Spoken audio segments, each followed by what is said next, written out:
Hello and welcome to this week's episode of Isle of the Damned, episode Dun 14. dun dun. You may notice that one of our lovely guests, Thomas, doesn't have a face anymore. That is because the Australian internet sucks. It's awful. It was also removed by an ornery Samis. That too. I Jealousy. didn't do it. But yes, Thomas may or may not be able to show his lovely face during the stream, whether or not NBN can get their shit together. And we'll find out one way or another. Until then, hello and welcome to my lovely Vampire the Dark Ages campaign called Isle of the Damned, where we involve ourselves in the grand story of 5 Canaanites located on the Isle of Man, as they struggle to survive and bring together a political refuge of sorts, and make decisions on the future of its existence, as well as deal with grand external powers exerting their influence upon them and seeking their own desires. Yes, and with that, we are going to go into introductions. And we are going to start off with Drew. Drew, why don't you give us an introduction? Hey. We had 13 good weeks. Why would you ruin it now? I just- You had to bring it up For last Oliver. episode. Yeah. I wasn't talking to you, Rebecca. I was talking to our ST. Thank you. Anyway, hi Drew. I love all of these people with all of my heart, and I play Sir Oliver, the Norman Templar.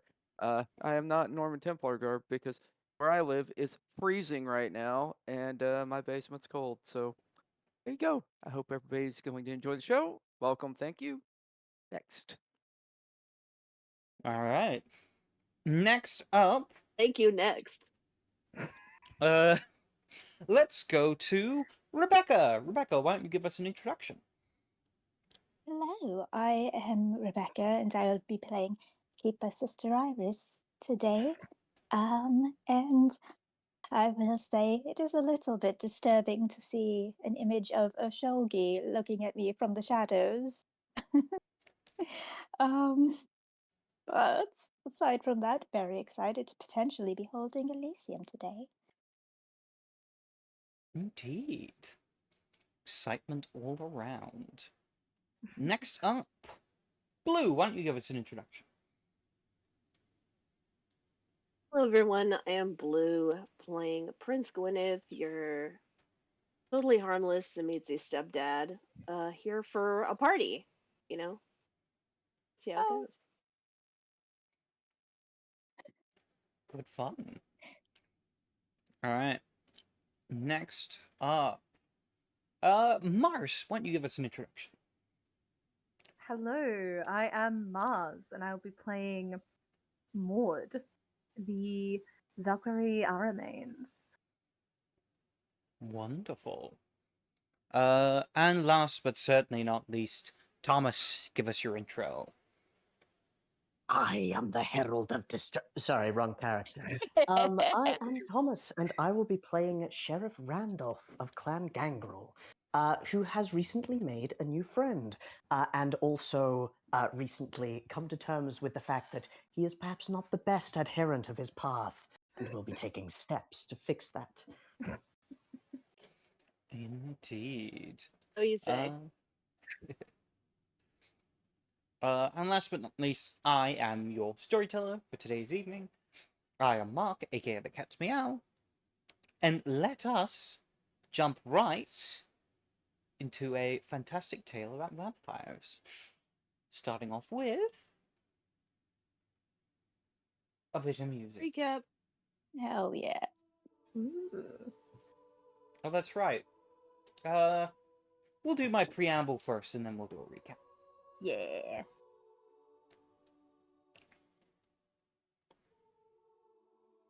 We watch as light snow falls gently across the city of Peel, blanketing the town in a fleeting, cold stillness as we see the citizens gather at the large stone church. Inside, we see candles flickering against the cool wind. A warm glow casting large shadows over bowed heads and clasped hands. We see a man standing at the altar, recognizing it as Father Michael's. Or Father Michael. His voice steady as he delivers a sermon.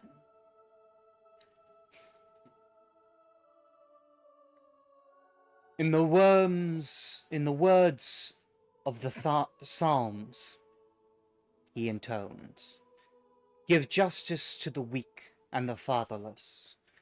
Maintain the rights of the afflicted and the destitute. Rescue the weak and the needy. Deliver them from the hands of the wicked. His words echo through the hall as there is a solemn charge that settles heavily over the congregation.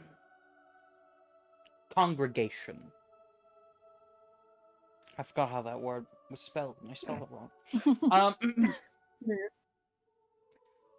We see outside, snow continues to fall, blanketing this city in almost a deceptive purity.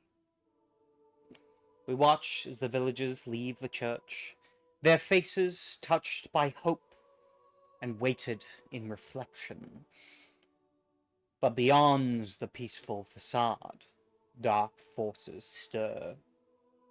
On this Christmas Day, we watch as the sun sets in the distance, as darkness falls upon the city, and the creatures that be, the dark rulers, stewards over its ignorant population, begin to awaken.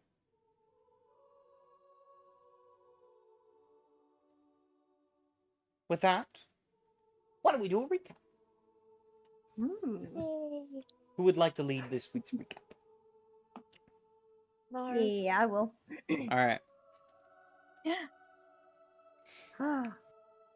Alright. So last week's session had no preamble. We jumped straight into kind of like the tail end of the conflict in the forest, as the group of four minus the prince essentially finished fighting off the like weird little ghoul hounds with no sign of the main leader hound. Maud ended up carrying the body of the staked kindred that was left in the cave with them, and essentially everyone went back to the council room, finding it a complete mess, where Gwyn had kind of roughly explained the situation, and in return the others essentially explained the hound situation, and Maud kind of just like held up the staked body. And she ended up keeping an eye on the staked, being assigned to essentially keep an eye on that staked body that night, and essentially nothing suspicious happened, which I find suspicious personally. Although during this meeting, essentially Oliver said that he would bring Percy for Randolph to feed upon, and essentially that was a whole thing. Essentially, Percy ended up being embraced, and Randolph during so was described kind of like as a looming silhouette, very monstrous. And for a while there was a little bit of a fake out where is Percy going to get to be a vampire? But yes, he was. and essentially the Maud was made a bit uncomfortable by the talk of Percy's embrace and said that she would speak with Iris about it later. But she also had a brief conversation with Gwynedd, as Gwynedd brought up the possibility of creating a position for Maud, though weren't entirely sure of its parameters or name quite yet. The meeting began, and basically we summarized what happened to the other council members, and we got to see. I keep forgetting his name. Amir. Is it Amir? Yeah. Yes, and essentially we intended to remove the stake from the kindred that we stumbled across, essentially. Although prior to doing so, we, for some reason, invited the Tremere into the room. Essentially, but we did get to find out what happened with the ghoul hounds through him. Essentially, the kind of like blood and vitae seemed to be mixed, which was contradictory to what would usually happen with ghouls. And this could be them evolving due to its given abilities. And afterwards as well, Iris and Randolph had a conversation where Randolph lost a point of humanity, like put on his path. And we had a beautiful quote, God is obfuscating. And I believe as well, Iris and Maud, I think as well, didn't all of us stay back, where the Prince and Randolph went down to try and hunt down the last wolf. And essentially you ended up, despite some setbacks, finding the wolf hiding kind of like in a nearby bush. And Randolph ended up making a new friend. What's his name, Mars? Ragnar! It's him now. That was him. Yeah, that's him. He knew we were talking about him and decided to. Mhm. He did, yes. It was a big Timing view is of the everything. city as they headed back after dealing with that situation.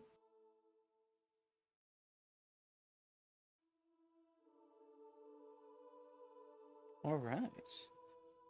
Was there anything else that might have been missed in that recap? I can't think of anything. Oswald Good wants more blood and meat to run experiments on, but we're gonna get back to him about that. And we had a little council meeting, and Leda Marana was there as well as Amir. Yes. Indeed, as well Yeah. as planning the very first Elysium Elysium. with our new keeper. Mm-hmm. All right. And with that recap, Maud, you can regain 1 point of willpower. Yippee! All right then. Is there anything anyone would like to do before the Elysium? Any conversations or any such things? Yeah, Maud was going to reach out to Iris at some point. All right.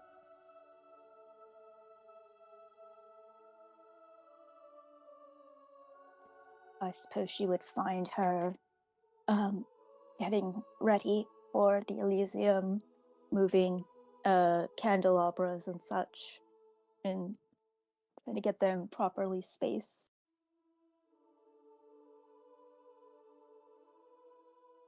Maud kind of just strolls in, taking note of that, but just kind of goes to stand near Iris. Oh, hello, Maud. You're a bit early.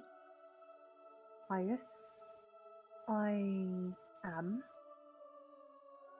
Though I wanted to be true to what I said earlier that I would talk to you about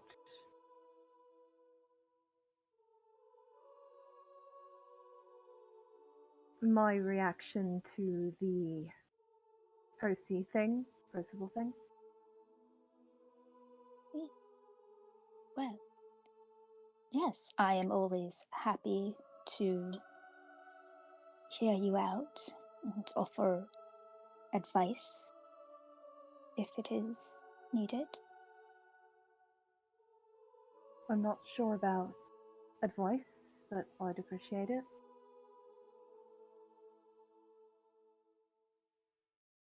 Begin. And she'll take like probably a stack of books from the table and just kind of hand it to Maud so that like, they can just work and walk and talk. Yep. Something kinetic to distract Maud from the thinking. Yep. Or- I think definitely notably that does being given something to do does definitely help her kind of like relax a little bit. I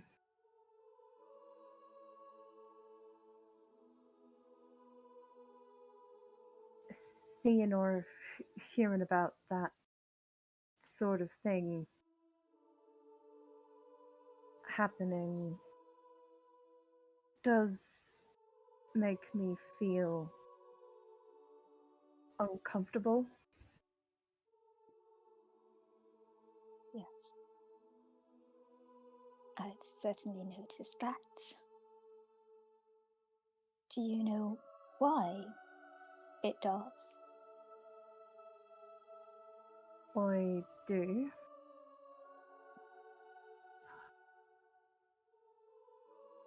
It's because I tried it myself a while ago, and it didn't work. I see.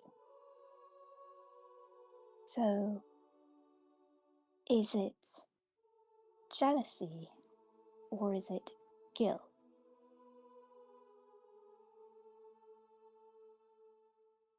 I guess both. I don't really know what the feeling is exactly. Feelings are oftentimes difficult to understand, especially when you are someone who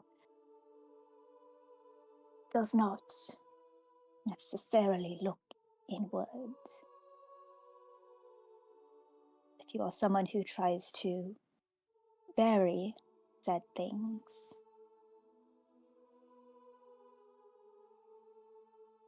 that wouldn't sound like you at all, Maud, would it?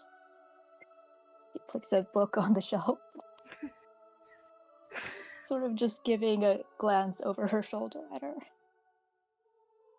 I think Maud doesn't really pick up on that cue and just kind of keeps doing what she's doing in terms of kind of putting the books back as well.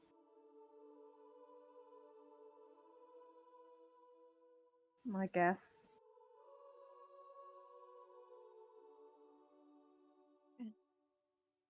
It is understandable. There are people in the living world, such a kind that, for whatever reason, try as they might, they are also unable to have children. And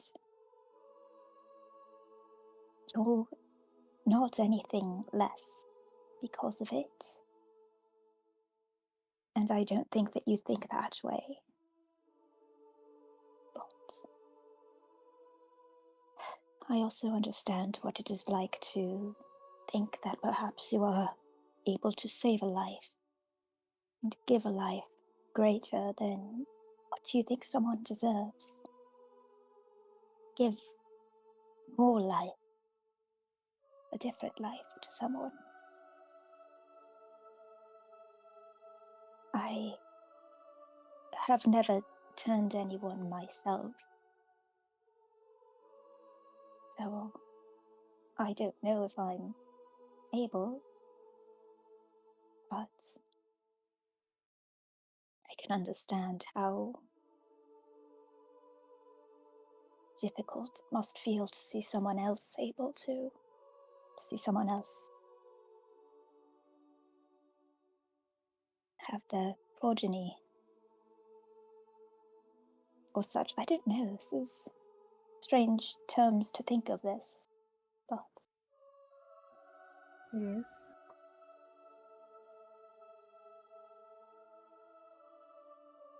I guess I don't, or try not to think of it often. but when it is happening in front of you, it is difficult to look away. Yeah. But I appreciate it.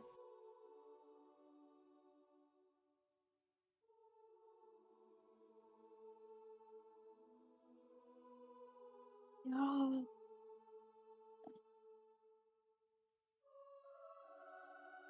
tell me about the person that you tried to, sire. What were they like?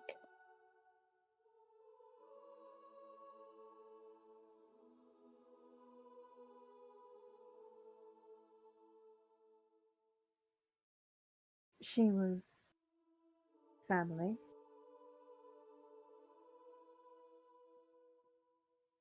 Not immediate family, though she reminded me of my sister.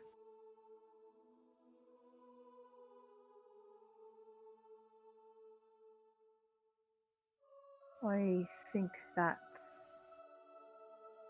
mainly why I wanted to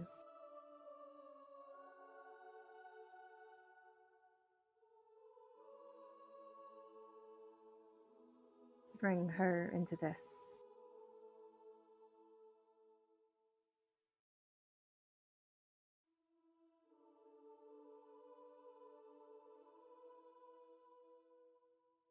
Not unusual to want to have a confidant, someone that you can truly trust.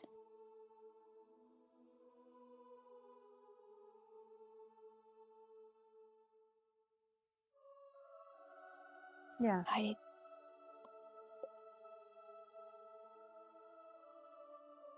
I remember less and less about my family every day.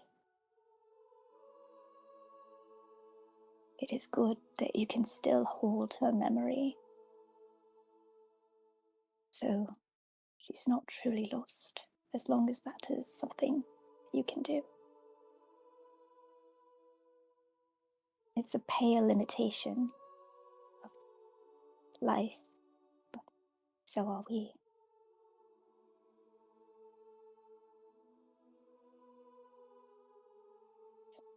It is something.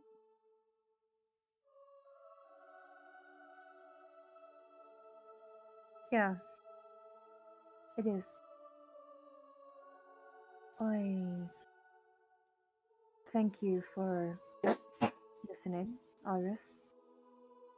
I'll let I you. wish I was able to do more than listen. I admit I'm at a loss of this kind. I hope that at least talking about it helped ease the burden a little. And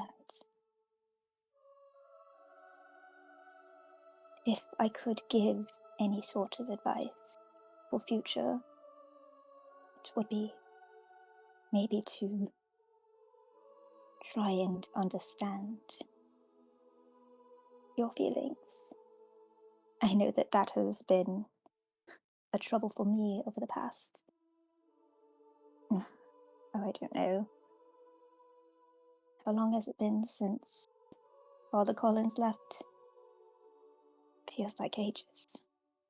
It feels like nothing at the same time. If I'd have taken a moment to think things through, to center myself and really think about why I was feeling what I was feeling, I think some things could have been avoided. So maybe that is a bit of projection, but perhaps it is something that can help you.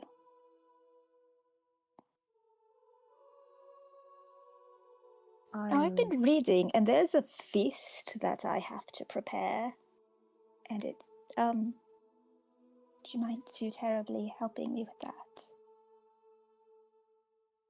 Oh, I don't mind. I'll Wonderful.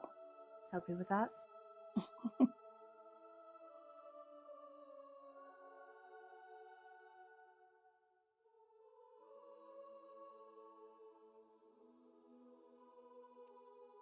As you both turn around to begin preparations for the feast, something catches your eye, Iris. For a brief moment, you think you see a figure in the shadows.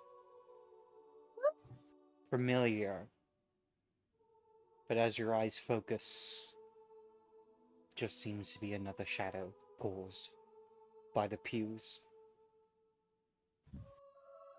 At least you think it is. The shadows have always felt deeper around you, stronger, as if they could carry within them a myriad of dark monsters, nightmares, and memories.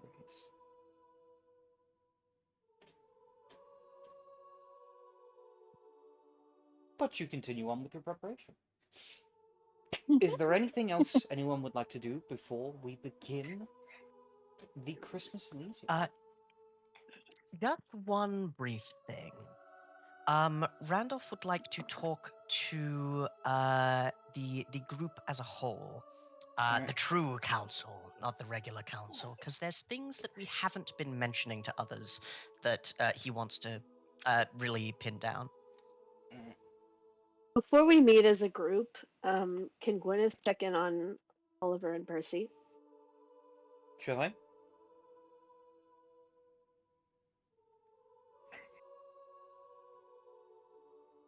Where would Oliver and Percy be?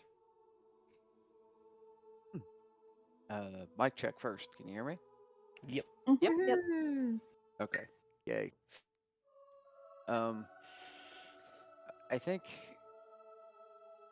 Oliver had gone back to where he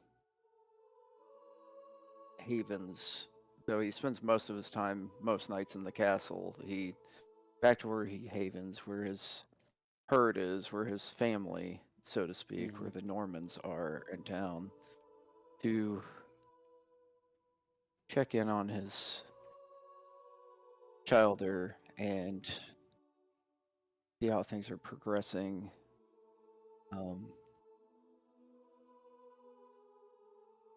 Having walked from the castle to clear his head a bit about everything they've been through recently and how he feels about it,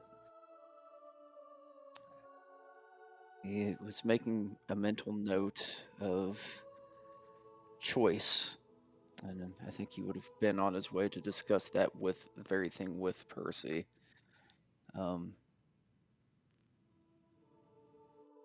And he had mentioned that he was going to head back to check on or collect Percy, so it wouldn't have been a big secret. So it should be pretty easy to find. In that case, when I do arrive at the manor that Oliver resides within, as you knock on the door, you would have been welcomed by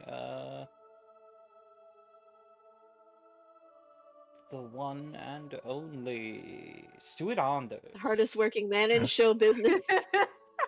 Stuart Anders. Who would guide you inside, and Sir Oliver, the door would be opened to where you and Percy are talking. Sudandos would say, Prince Gwynedd has arrived. Thank you, Steward. I appreciate your diligence. Please make sure to take some time for yourself this evening. It should be a peaceful evening. And he'll nod to his longest friend, as well as his ghoul and his steward of his house. Anders nods. Of course, sir. Before he would take his leave, leaving you, Gwynedd, and Percy. Oliver, I Welcome, thought Prince. I'd Sorry, thank go ahead. you. I wanted to come and see how both of you were faring. Well, I hope. I know this is a difficult time, but also an exciting one.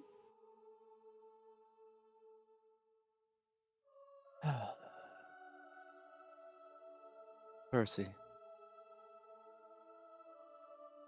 let me officially and formally introduce you to the Prince of Peel. While you've known them and met them before, this is Prince Gwynedd. He bows. Your Majesty. Welcome, Percy. How are you faring?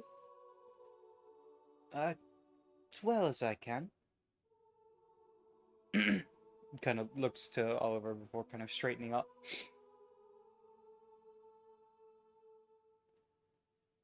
Be at ease, Percy. This is not a,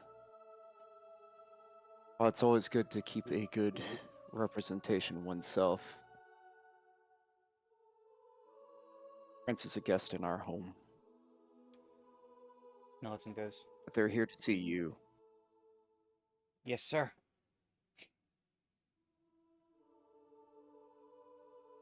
Things are going well, my prince. He has adapted thus far as best as could be hoped. Do you think he is faring well enough to attend Elysium? With your permission, my prince, I would like to have more time with my child there before introducing them to our world. While we have gone through many Understood. lessons. Pardon? Understood. That's why I was asking. He's been training for this for a long time, but with it being such a public event, I would hate for a misunderstanding to occur just due to the newness of it all. Indeed. Besides, It's a difficult time. Adding more pressure is not necessarily the best idea. besides, Prince, this is the first time the Elysium is being held in your city, not Father Collins. And Sister Iris is proceeding over the, or watching over the new Elysium. It would probably be best if we made things about you all this evening.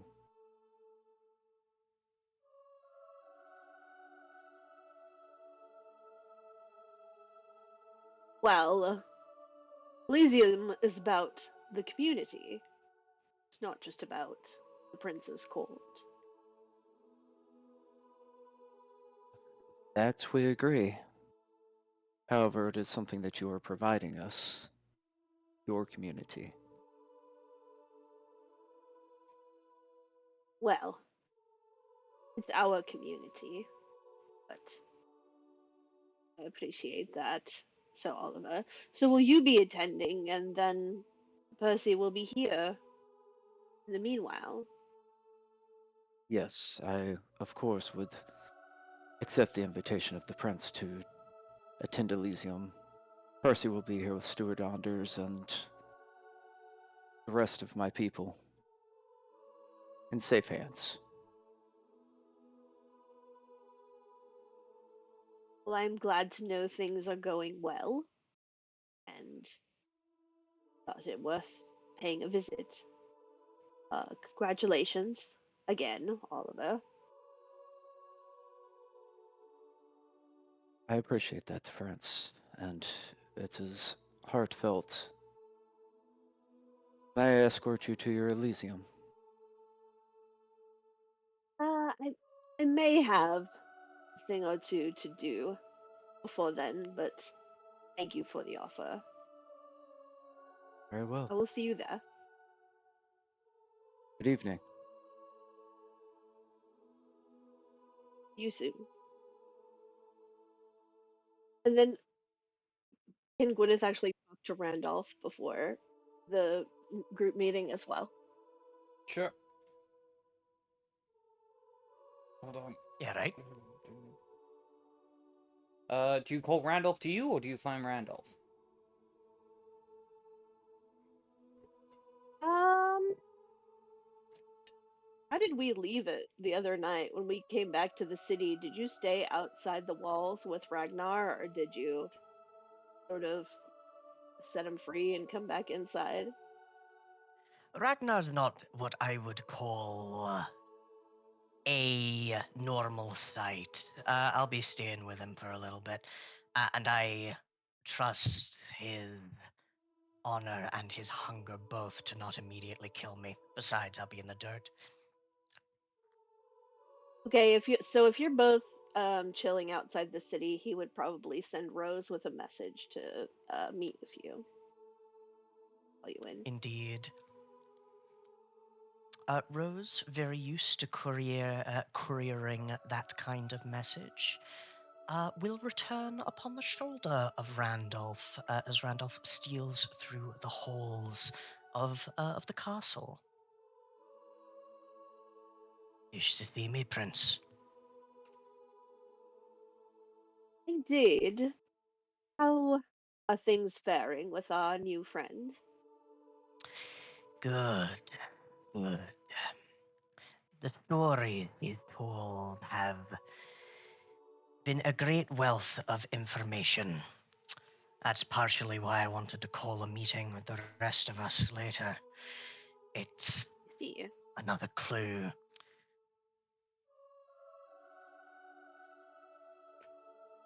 Fascinating. Well, I'm glad you're getting on well. Um, Oh, he's very sweet. he A seems true so. predator. Truly. Well, sweet and predator. Yes, I suppose that tracks. He learned from great masters of old, ones who understood how to live with their beast, to use it to terrifying effect. This island burned at his command. Not that I would be doing so. I'm glad to know you're getting on so well. Randolph, I just wanted to check in with you. When we went out hunting together, it was like old times, but it did seem to be a change in you recently, and wanted to ask about it. Make sure you're all right. I'm fine. I'll say that I feel I have been changed by this place. Spent too long, I think, observing well, the niceties that are part and parcel of Keenite life. I feel in some ways I had been softened some of that frustration with following the wrong tracks. I felt I was becoming a poorer hunter, and I assure you that is not the case. Just a minor slip. Is there anything I can do? You need more time away from court. I can continue my duties. That is no obstacle. It's a path that I alone must walk, and it's one that I've been looking at perhaps the wrong way. But do not worry. The hunt is something that I am quite at home doing, and this hunt is one of philosophy. My beast shall not rule me. No, we shall work together to fell the greatest foes. I have no It's doubt. nothing to worry about. But thank you, my prince. There's nothing that happened recently to make this change.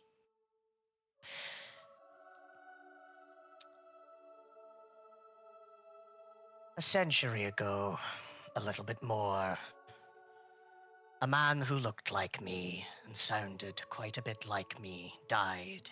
His first death. Sometimes, well, he is a survivor. He digs his way back up through my chest, puppets my body and mind, poisoning my words. It was a minor slip. I saw, once again, some disunity within the group, and I misstepped. I coddled when I should have perhaps shown myself to be above that sort of thing. My philosophy is a primal one that began at the very beginning of the Cainite race. And I jeopardized that, jeopardized my very soul for some comfort. I don't know Trying if to it will happen bring again, but I assure you it will not. We're trying to bring unity to our group. I still see some friction between members here. The transfer of power is a complicated thing, even when not adding the beast into it, rather. I saw a path where a conversation could be had gently, and that is not the way it is supposed to be. We are supposed to be more than that. Stacking stone upon stone was a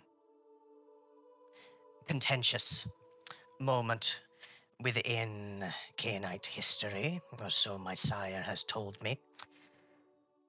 And I am no longer human. I no longer pretend to be, but pretending to pretend to be mortal, that in itself is anathema to me. It is as repulsive to me as cold-blooded murder would be to those of weaker morals. Have I been a bad influence on you, perhaps? I would not say so, my prince. Hold on, let me quickly check my path rating. You have been a good friend, and you've been a fine prince. Just as it is a path that I must walk alone, it is a path that I led myself astray from. I'm not nearly so irresponsible to foist my flaws off on other people. When I blame someone for something, they damn well earned it. Well, let me say this then. Perhaps in the future, when you see the opportunity for gentle conversation, you should simply make me aware of it and let me take care of it. It does seem Yes. more my path than yours. The best member of the pack for the best situation. Yeah, I get that. And internally, he's doing mental gymnastics. Like, is setting someone who's better on that path still a violation of my path?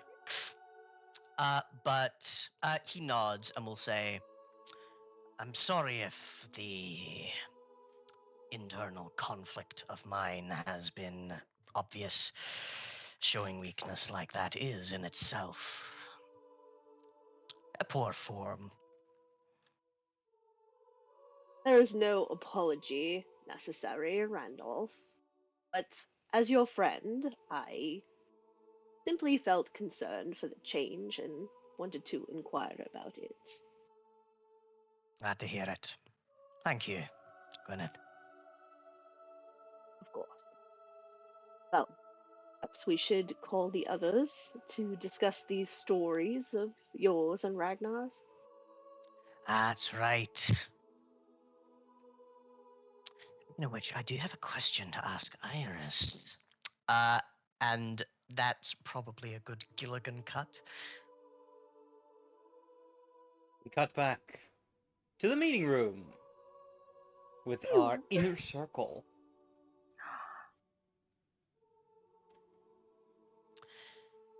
All right. Thank you for coming, everyone. I just had a couple of things that I wanted to ask and make sure about before, continuing on as we will.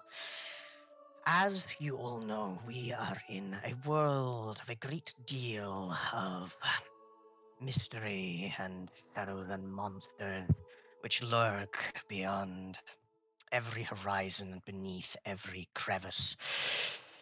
So I wanted to ask a couple of questions.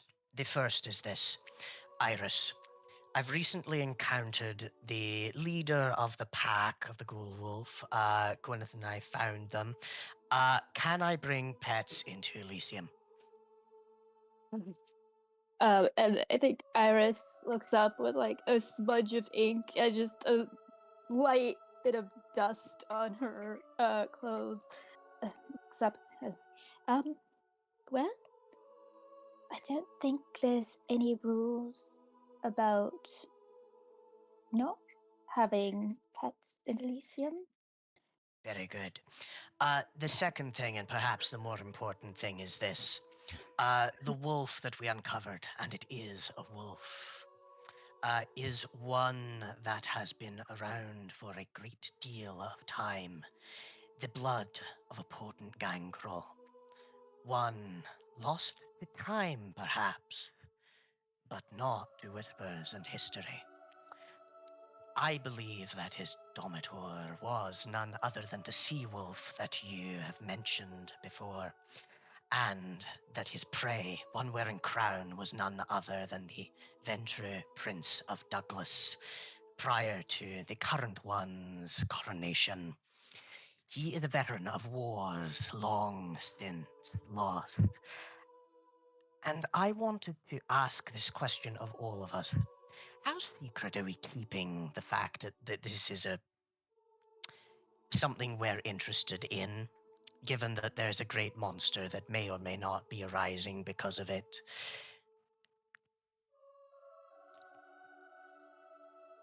I suppose that would be a question of whether or not this is something for the inner circle or something for the greater council.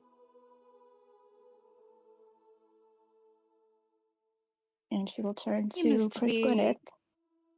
it seems to be something just the five of us have been researching so far. I would ask Randolph. So it seems you're thinking of bringing Ragnar to Elysium, considering that Prince Atticus may attend. Is that wise, considering his former prey? I wasn't intending to this Elysium. I was just thinking about it in terms of the future. The future. If Alright. disciplines are not permitted, even for titled members, and that's something I'll be asking you about, the neat workaround is to bring further bodies into the equation for security's sake. You understand? And of Yes, course, and I'm in the certain future. as yes, and as time goes on, I imagine he will, listen to you quite a bit better. But I was about to make a poker reference, but that doesn't make sense. It is an advantage I do not intend to tip my hand about too early, particularly not when he has gotten used to things. There are card games. And he says, "But that's precisely it, my prince. It has been something that the five of us have been looking into, but it affects a great deal more than us, and it would be good, unsupposed, if one were to bring the council at large into our confidence. The more heads we have working at this from all angles." Yes, I agree. It does seem to be a matter for the council, but perhaps not farther than that.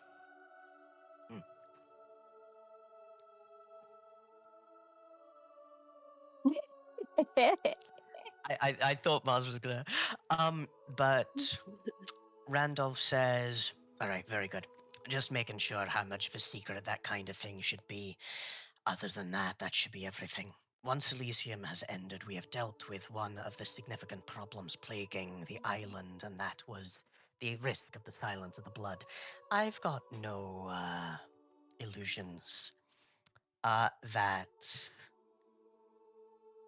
Ragnar, for that is what I have named him, is a free spirit. But I am certain that I can keep him, and with far fewer mouths to feed, others from attacking mortals, keeping him out of sight. But we still face the larger looming threats, and once we have dealt with the one with the closest deadline, and he gestures as if through the stone walls to the guest rooms. He says, "I I should think at the like mention to." of deadline, Iris just kind of does like a sort of middle distance stare for a brief second. Oh, And sorry. no, it's fine. Continue. Right. The thing that I would like to do is search for the resting places of these Canaanites, whom no one seems to remember, and no one seems to remember where the battle happened. But nothing can hide from me for long. If it exists in this world, I will find them. I No, Lily, it's hate mine. to interrupt, so to speak, but with the importance of this evening and the events that we are about to undertake and be a part of, he turns towards Gwynedd. What are the policies of your Elysium?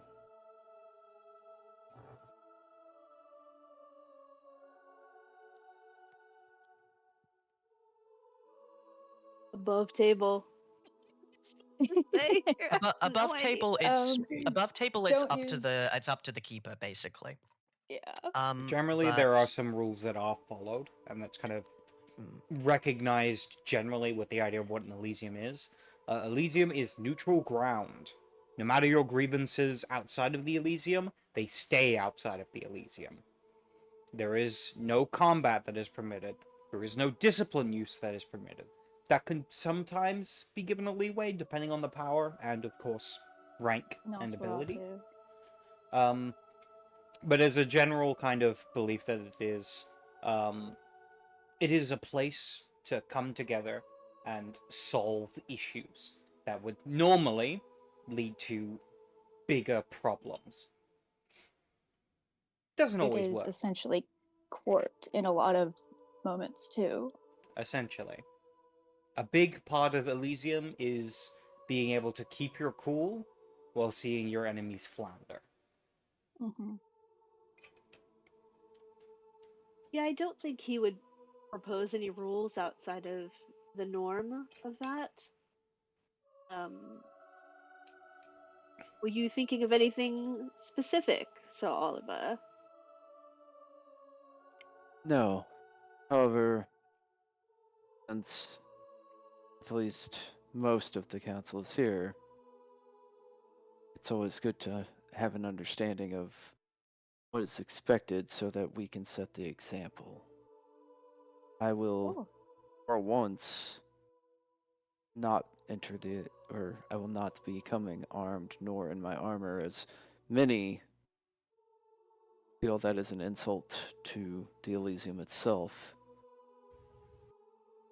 And I I just would wanted to know probably- expectations. I As would far as I'm certainly request concerned, that it's those sorts of things are discarded. I would perhaps ask if that would be something that you, Sir Oliver, are willing to help me with as the seneschal, collecting things and such. It was my intent to, yes. Thank you He so will be. much. He smiles and nods. He'll be saying to the guest, I will just make sure that they are aware of the laws and permissions, so to speak.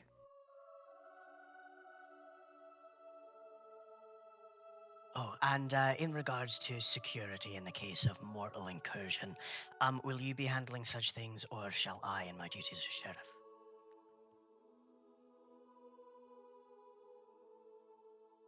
Are you asking You? Oliver or me? Yeah. Or I'm Iris? asking. Yeah, I'm asking Iris as keeper, but like the room at right, large. right.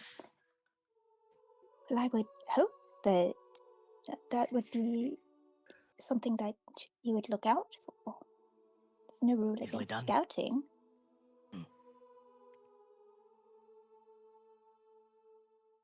I also know that when he turns towards Randolph, my friend, you may not enjoy this sort of event, so possibly you might be the most likely to observe something out of place.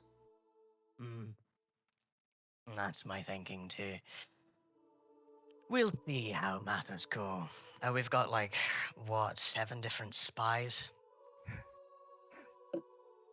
Today,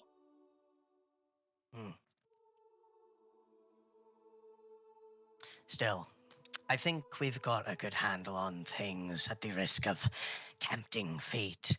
We'll, I believe, manage, and I'm looking forward to seeing what you got cooked up for us, Sister Iris. me too. I am My as well. expectation is that. Go ahead, Maud. I was just gonna say I'm looking forward to it as well, but no pressure. Yes, of course, none whatsoever. Good. My Sister expectation Iris, is that this will be go a ahead. celebration, and it Oh, will be somewhat of a bellwether for our community. We will see just how we come together and where we may improve relations. celebration. Got it. Sister Iris, Mm. I don't know if you're aware, and he kind of takes a finger and kind of puts it down towards where there's like the ink blotch. You might want to, That's you know, she rubs at it and it just smudges even more. It's just a big ol' ink smudge all around her cheek. Did I get it?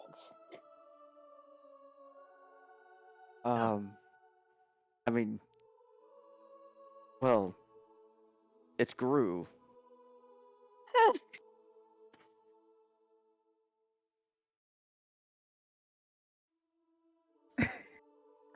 Internally, Randolph's like, should I get it for her? No, that's the weakness Yeah. within you. And with that. Randolph instead kind of watches with beady hawk-like eyes. I think with that, we will move ahead Mm. to the Elysium itself. Mm-hmm. Can Gwyneth check in with Maud really quick Sure. beforehand on the way there? Maud, I wanted to follow up on our conversation the other day about your position on the council or particular title. As it is Elysium, it would be a good time to announce that title, but we can wait if you're still thinking on it. I admittedly hadn't really thought of anything, but I think Valkyrie works fine. And I will say, I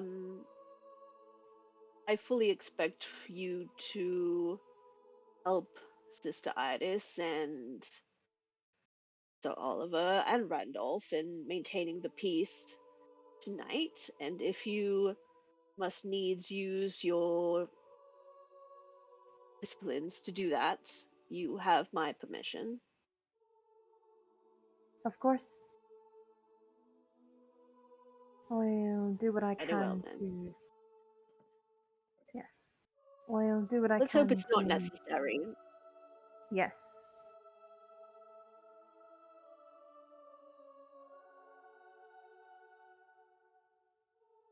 All right. Okay, now I'm ready, I swear. It's all good. That's part and parcel of being Prince. You gotta talk to people.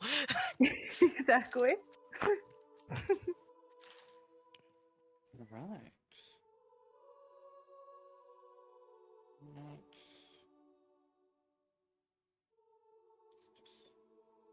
And then I think if there's any sort of announcements maybe that Seneschal would be doing, Gwyneth would check in with Oliver and let him know Maud is the Valkyrie as far as introductions go.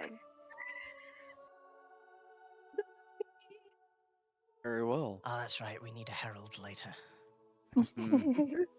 It's okay. I have one. That's right. Mhm.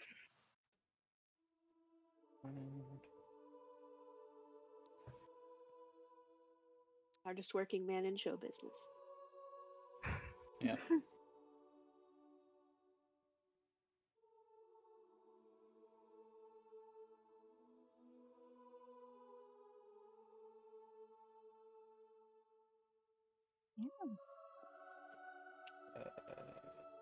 Don't mind me while I'm putting everyone's tokens on the board.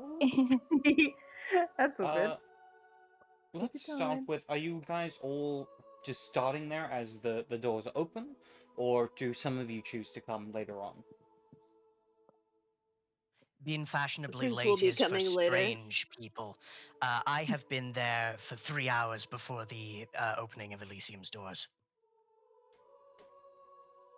That's too long. One and a half. Every so often, just Iris looks I up, think that's possible. Yeah. outside the window, just like, "I can come in." I think Maud gets there a little bit early too, but not as much as Randolph. I believe that inside the doors, Oliver would be standing, smiling, allowing people, plenty of space to enter, but also prepared to hint to Randolph if anybody is to come in armed to ask them to turn in their arms, etc. He would obviously be, a little early since he's there in official capacity.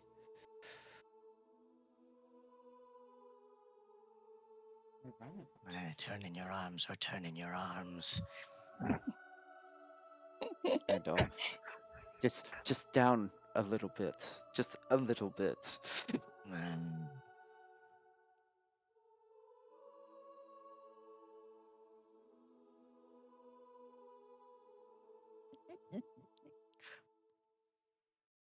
Are we still in church, by the way? This is the church. The So Elysium listening to is the music. church. Oh, I'm just saying the choir is singing. I don't know if that's spoken better. Taught him a whole They- song and everything. they don't stop. It's just always on. That's just what I heard. Sister Iris uses her discipline of dominate to terrifying effect. Stop think that's until I tell amazing. you to. Let's start off with a question like this. How are you all dressed for this social occasion? Under Like no me. to no one's surprise, much like Sister Iris, Sir Oliver's wearing a surcoat. The black surcoat with the red cross, and the cloak with the black with the red cross upon it. But not wearing gloves, no armor, a fine woolen tunic beneath the surcoat, and breeches and boots. I will say that Iris has cleaned herself up completely before Elysium has officially begun. I think. For Randall, oh, sorry, you go. Oh no, I was gonna say I think Maud has tried to clean herself up, but her equivalent of that is not as dressed up as most people. She's still quite underdressed for an event like Elysium, especially what most people, higher society people, would consider dressed up. Probably just wears something casual. I think on the hierarchy of appropriate dress for formal occasions, you've got the rest of the people over here, you've got Maud over here, and Randolph ever so slightly higher. He's wearing a fine-ish doublet, breeches as well, with riding boots. And he's wearing the scarf that the prince got for him. He cleans up relatively well, though he is still wearing his cloak, and there is no mistaking that beneath those clothes is a unholy monster. He really has to put more effort into his glaring.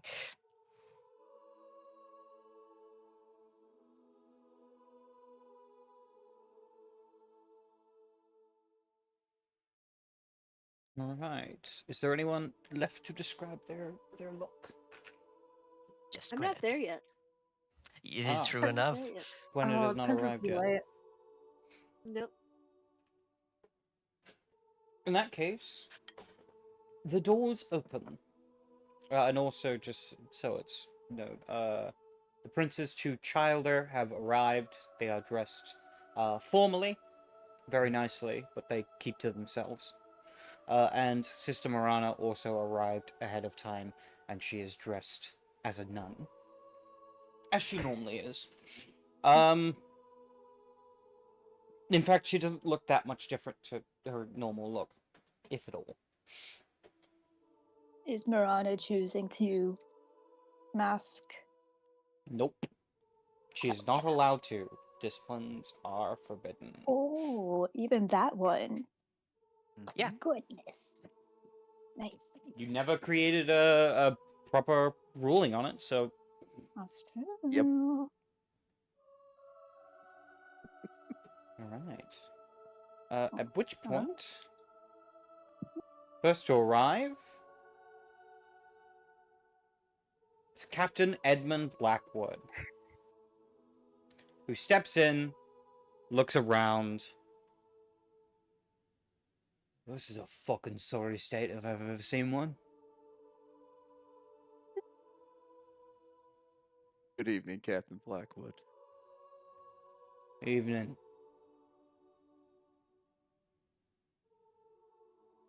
Where's the prince?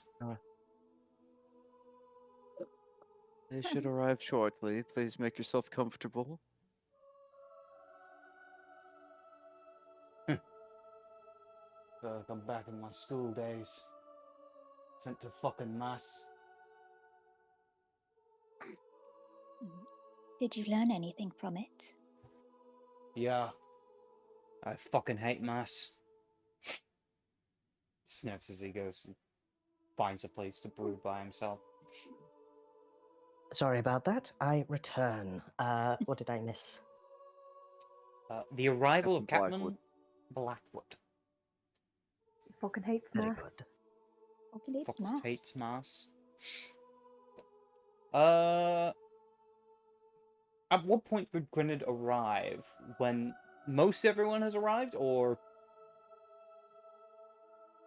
Yeah, I think when most everyone has arrived. okay? In that case, next up will be Eloise. Give a nod towards you, Sir Oliver. Sir Oliver? Hey. Louise, welcome. Thank you for attending. How does the evening find you? Quite well, actually. I do not see your prince here at the moment, but I would like to give him, my prince's regards and apologies for not being able to make it. He has sent me in his stead as representative of Douglas. Very well. When the prince arrives, I will let them know, and should anything official, should they wish a more official introduction, we will let you know. I'm pleased to see you here. As am I to see you. 'Tis a pleasure as always. Bow. Mm. With that, Eloise takes up a position in the room. Sister Iris is writing everyone's name down, and in order of their arrival, and with every guest that arrives that is not the prince, is little bounce, little. Next up, a face that is not familiar. A woman of dark brownish hair, green eyes. She seems to be wearing something between a cross of a blouse with riding pants and riding boots.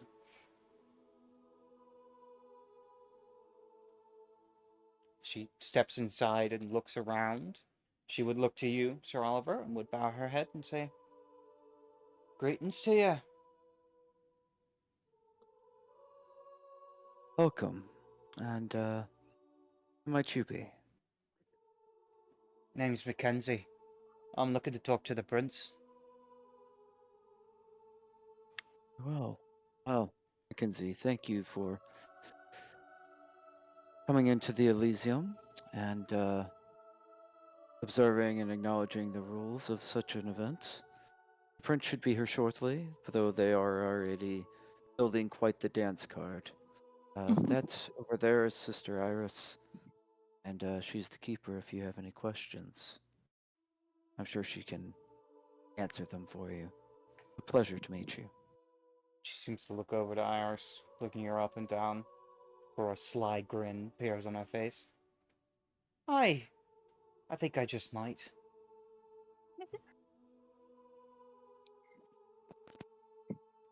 With that, she wanders off.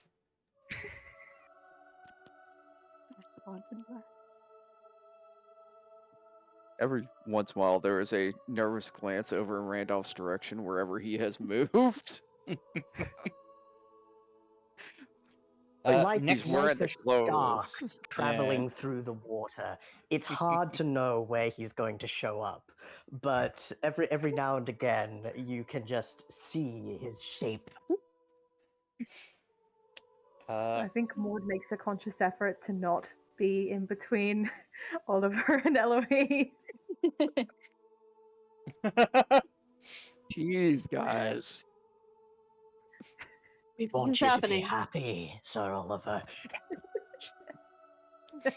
Tell her Alright. more about your wife. You remind me of my dead wife. But only when you smile, but not sure. Greatest Best pickup best line. way to start a date. Yep. Yep. Hey, She Mhm. showed back up for more. I mean, I'm saying. Good lord. She's the She got harpy. that Of Dead course, by she showed Frizz. up.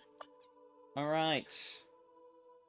With that, the doorway is darkened as a tall figure stoops his way into the church. The horned Okay. head of Judas twists and turns to look at you, Sir Oliver. His face twists into an approximation of a grin. Welcome, Judas. If you were made aware, but it is expected that you will act as the rest of us are in the Elysium. His head tilts in confusion. Or and he sighs, gritting his teeth.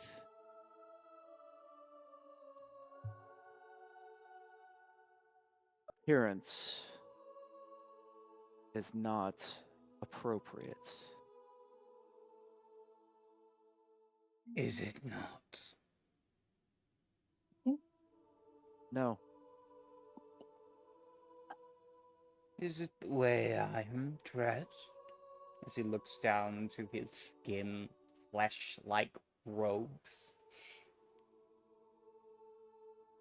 that is certainly a part of it. If you'd like, I could send somebody over to go over the proper dressing for such an event in the future, but for now, he looks over What's trying to your catch Randolph's tongue eyes. then true? For we may be in the Elysium, but it does not mean I will not take such flagrant comments to heart. As he steps past you into the Elysium. I believe he was saying something. I think you should listen to him. Do you approach Judas and say this? Yeah? He looks at you.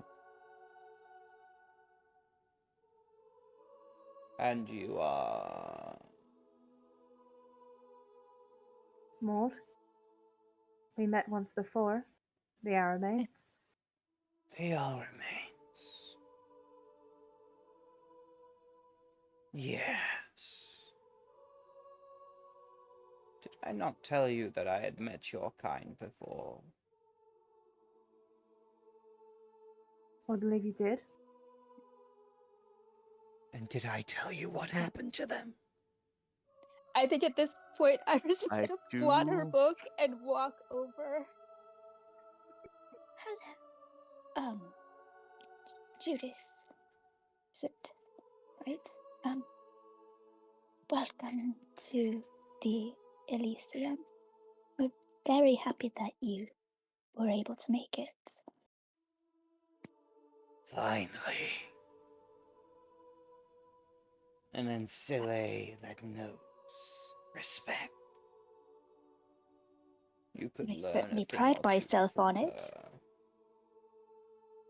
As he looks to you, Sir Oliver.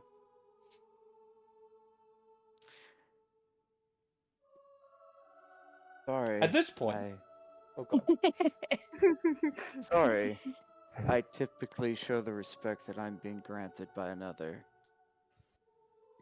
We could please refrain from fighting before the Elysium has begun. I would surely appreciate it.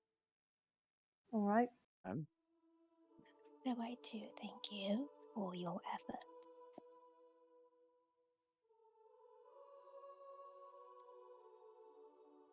Hopefully the prince will arrive soon so we can begin in earnest. At this point, Oh, sorry, you go. a figure enters the Elysium. A man with short, dark cropped hair, wearing the robes of a priest. A cross that hangs around his neck. As he steps inside, calmly and surely. He looks around before his eyes eventually fall on Iris. A soft grin appears on his face as he steps forward.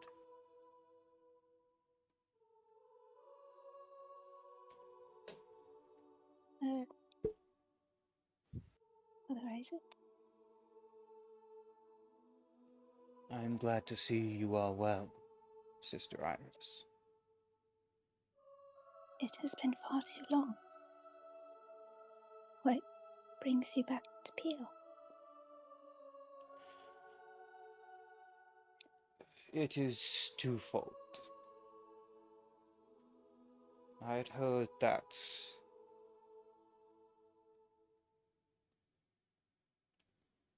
our mutual friend is no longer around.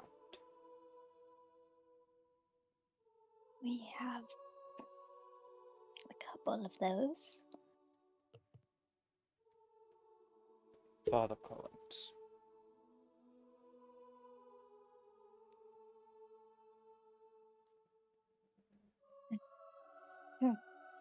Can I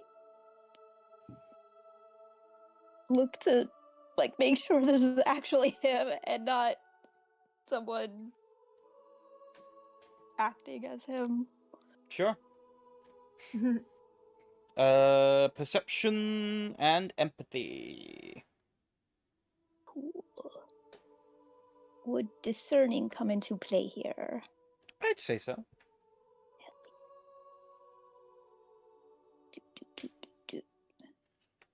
Standard. Yep. Standard diff.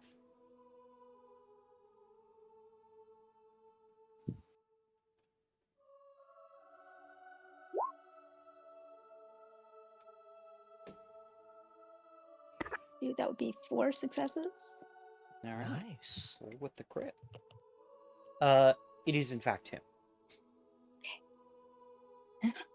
It's been a while After since you've a- seen him, but Mhm. it seems to be him.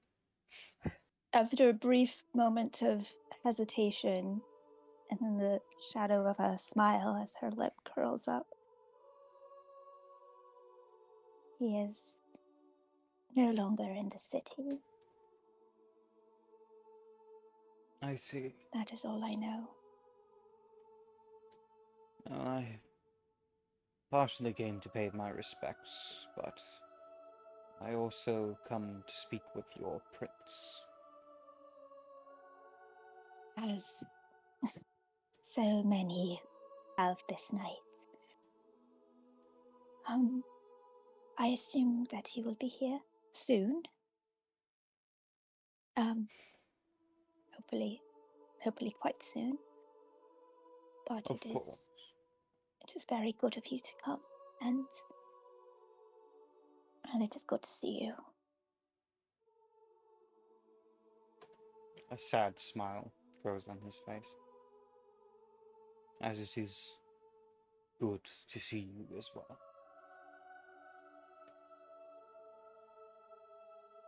And he nods his head. I think as he's going to walk away, I think I hope all is well. But we can speak of that later. Indeed. Till later. Till So he then, nods his head. Steps off. she'll go back.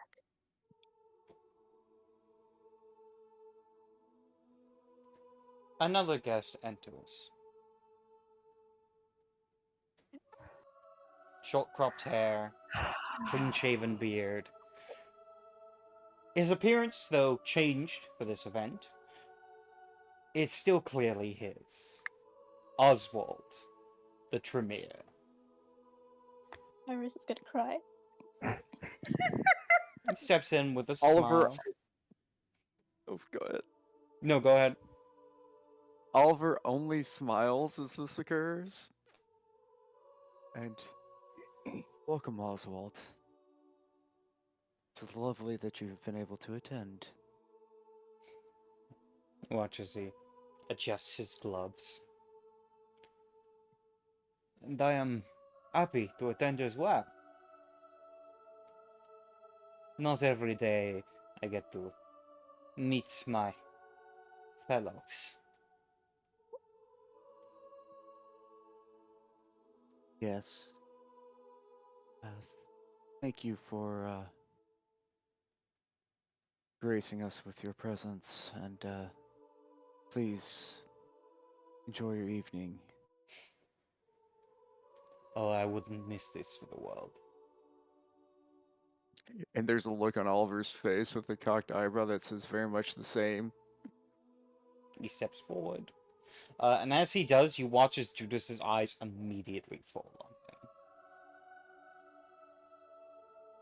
Randolph has been listening and watching like a hawk, not getting involved because really there's nothing wrong with wearing skin. But in this case, he loves seeing Sir Oliver work.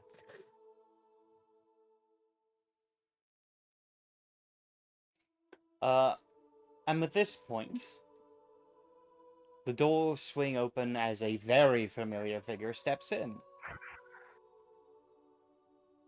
Blue, would you like to would you like to describe how Gwyneth is dressed? I will say before the doors open, you will hear a sound in the distance of maybe like a drum and some singing. And the doors open, and you see the prince standing there alongside a tall figure, cloaked in white, sort of almost adorned like a bride, with the head of a mare's skull. And and Gwyneth next to the Maori Lloyd, dressed in holiday attire of red, green, and black. You know, probably not unlike the starting bard costume for Baldur's Gate.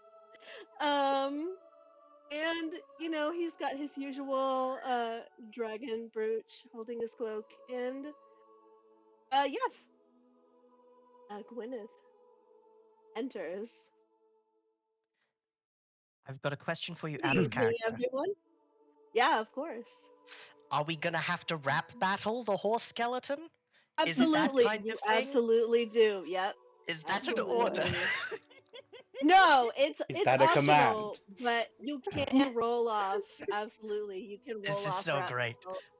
Yep, absolutely. Yes, I didn't mean to interrupt.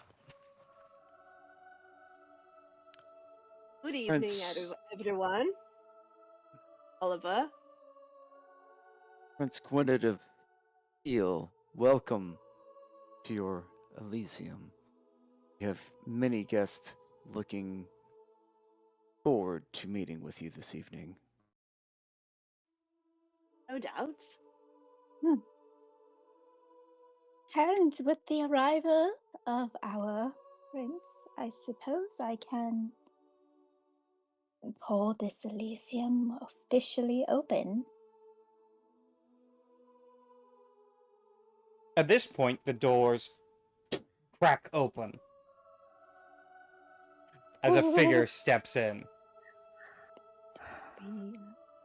A flash of red hair, messy, bearded. I hope you weren't ready to start the party without me. As Aemond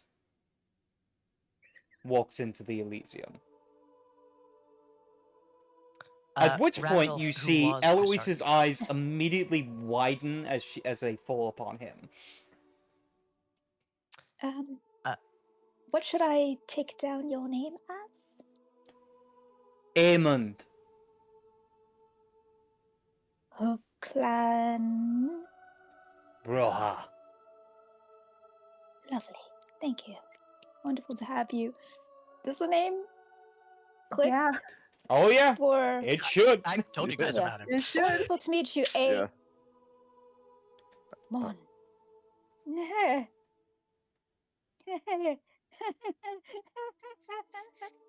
Gwyneth has moved over to the dais where, I'm sure he has a nice chair and he'll take his It's a special church. friend with him. You know You what? take the I'm altar. sure it's a party. It's a party. It's a Mm. party. We've set up an area. Not everyone's sitting in pews. I'm sure there's something. Sitting Then backwards on an altar like a cool youth entirely Yep. minister. pews. Yep. But Randolph bowed at the prince's entry, but he straightens back up, eyes watching the area like a hawk. There are at least 5 separate brawls he can see breaking out, and he doesn't want to miss one. Oliver, meanwhile, seeing the look on Eloise's face, turns towards her and approaches and then offers her an arm as if to walk further into the Elysium and ignoring what just happened because it's not his problem at this point. She think- would take your arm, but hesitantly, still eyes Yeah. fallen upon Aemon. Go ahead, I Mars. think Maud is also kind of keeping an eye on Eamon as he enters. She's kind of like, I think in particular, kind of keeping an eye on both him and Judas. Iris will stand at the little pulpit area and address the sort of group. Say, I don't quite think there's anything to worry about as long as the laws of Elysium are respected. So, as of yet, they have been. So, no need to fret.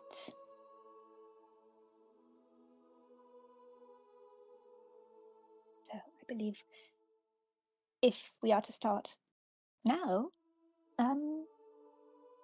well, suppose we could all mingle. My prince, we have quite the assortment of people who have wished to speak with you, and I believe it only fair we go in order of arrival.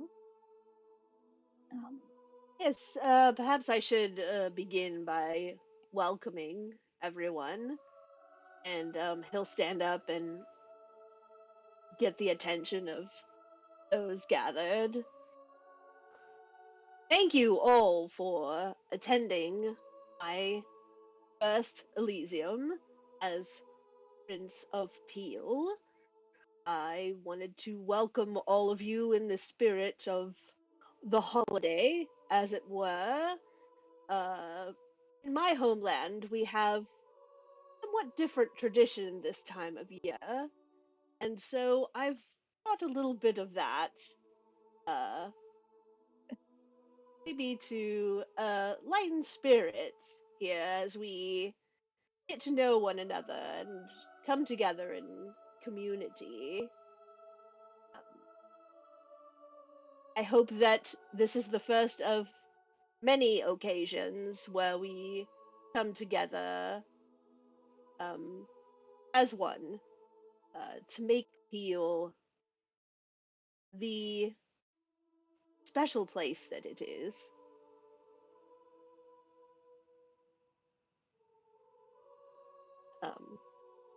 Yeah, and I guess he's ready to start taking meetings if that's what people want to do.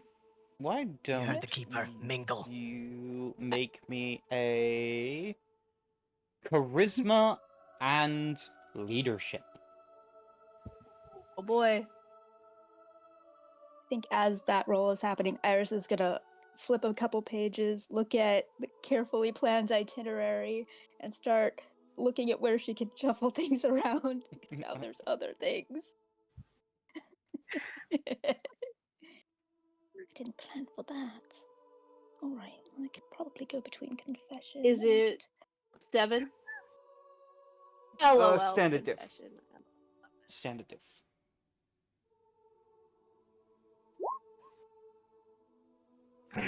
Bro. One success. Could be worse. That was at difficulty 7, but it wouldn't have changed the results. Standard diff is 6. on it. Oh, that reminds me. I need you to make a willpower roll. So I forgot to Yes. do it before. Nightmares. Nightmares during the day. Let's go. Daymez, Nightmares. Whoa. fighter of the I mean, nightmare. Yeah.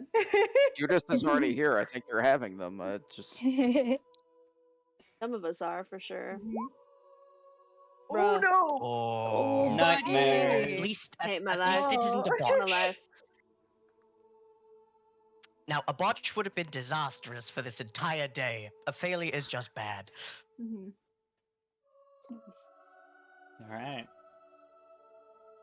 I think with that, we begin. Who would you call up for your first meeting with the prince? And meanwhile, what are the rest of you guys doing? Are you involved in the conversation, the meeting with the prince, or have you gone off to have conversations with other people? I think Iris will give a copy of the list of people in the order that they arrived.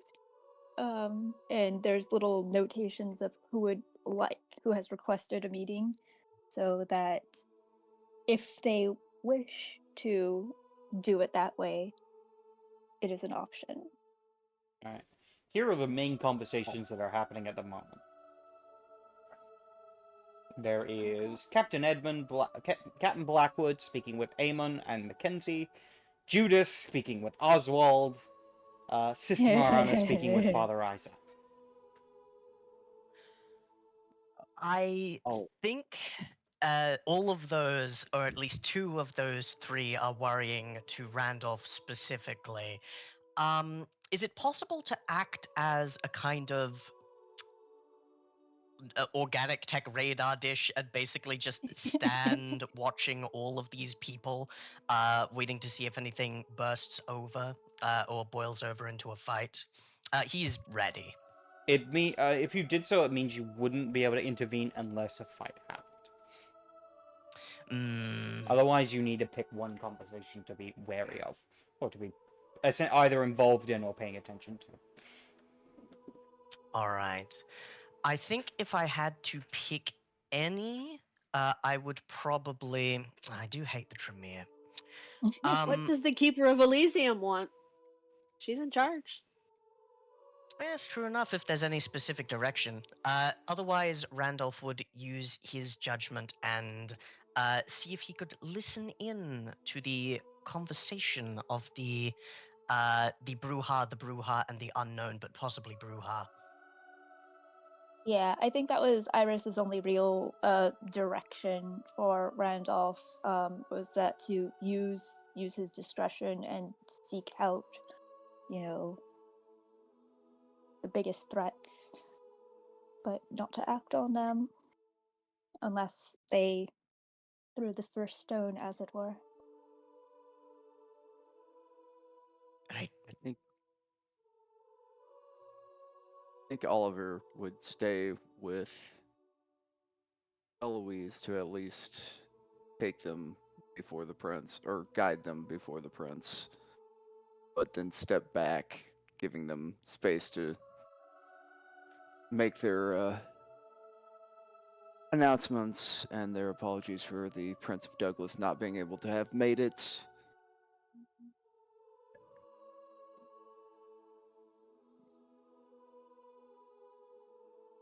Yeah, she's first. All right. And what are There's the a rest of brief you guys moment doing? of like, and then looking at Sir Oliver, it's like, all right, and then just excuses herself to, I think, go in the direction of Father Isaac. Well, I think before she does, I think Maud kind of places an awkward hand on her shoulder before kind of like shuffling away to kind of like sit in a corner.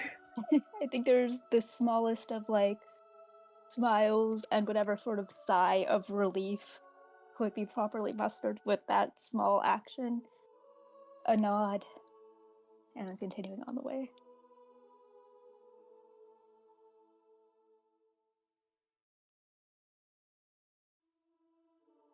But All right. Randolph and Maud, you are the last two. What conversations do you involve yourself in? Oh, I'm listening to the ones with the brouhaha. Right. Unless think- Maud would like to take that, in which case I can take the big scary person and the magic person. I think Maud is keeping her distance a little bit, but is going to try and listen in to Judas and Oswald's conversation. She's not involving herself in the conversation, though, after the interaction she just had with Judas. Alright. But she's certainly trying to listen in to make sure a fight doesn't break out. Okay. In that case, we will start with the prince's meeting. Gwennet, you stand before Eloise de Lune, as she bows her head to you, curtsy. Your Majesty, Welcome to Peel. I thank you. It's good to see you again. It's good to see you as well. I bring with me, the apologies from my prince, as he is unable to cross the aisle to meet with you this night. Unfortunately, there have been a few things that need to be taken care of. But he has sent me in place as his representative for this meeting, at least. I hope you are having a good night. And I hope it continues to be so. She looks over in the direction of Edmund. Thank you. I hope so as well. It looks to prove entertaining, if nothing else, and though it is regrettable that Prince Atticus couldn't join us, of course it's understandable. Thank you for coming. Thank you as well. Might I ask, what is he doing here? He, Aemond. I admit I did not expect him, but this is Elysium, and all Canites are welcome to the neutral ground as long as they adhere to our rules. I see. Of course.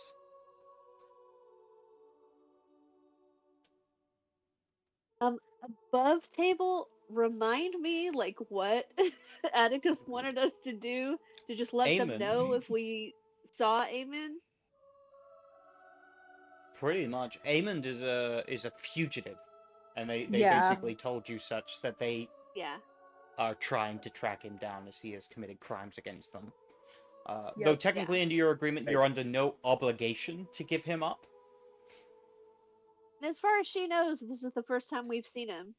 So, Well, Yeah. Oh, not the well, first that- time. not the If first time. yeah, as far as she because knows, did you say before? And Randolph I don't did think you actually Told the told sheriff. them. point him out. yeah, Yeah. Randolph See? told Okay. the sheriff Got and it. the Nosferatu. They could have kept it secret, but they know that I have previously in the past told it to their incompetent sheriff, who I will diablerize. But I I think mean, I don't think any of us knew that he was like trolling around Peel. I think this is new, No, so it kind is. of news to us as well. Yeah. Mhm. I think when that that little conversation Tivitas had, Oliver will step forward a little more beside Eloise, half bowing to the prince before speaking. He turns to Eloise. There are quite a few surprises here this evening. Not planned, I promise you. And certainly, and he trails off there as he kind of looks at the different conversations, his eyes going over the different conversations, starting there, but then also looking over towards the Judas and then on to the next one. It just, there's a moment of just eye roll and head shaking because this is Elysium and everybody is welcome, but he's like, oh my god, this is the equivalency of a powder keg. Mm-hmm.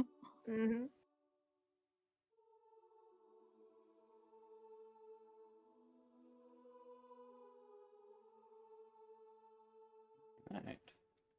She just simply nods and goes, well then, I suppose I shall attempt to enjoy the Elysium, despite some of its guests. But it was a pleasure speaking to you, Your Majesty.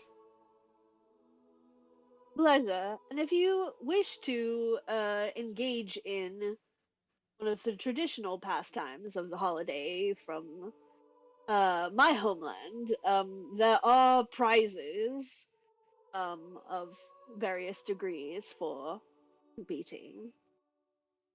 I see. Then I shall do my best. If you wish to do so, it's not compulsory. Well, I understand that. It is a trait of my clan that we do enjoy new experiences. I hope you enjoy. Not so, Your Majesty.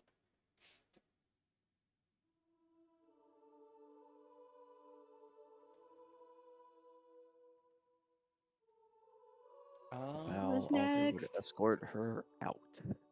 All Of right. course he would.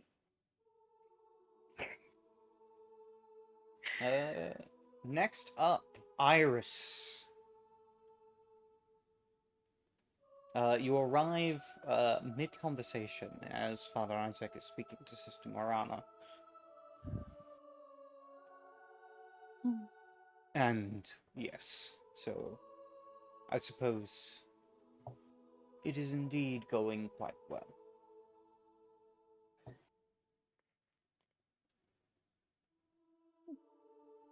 With that, he turns to you and nods. Sister Morana simply turns to you and then looks back at him. Oh, I didn't mean to interrupt. I'm sorry. Is this about Oh, time? it's fine. Seems your first Elysium is going quite well, Iris. Thank you. I should hope so. I spent a great deal of time planning in between meetings. I had so many meetings in the past 2 days. And yes, I'm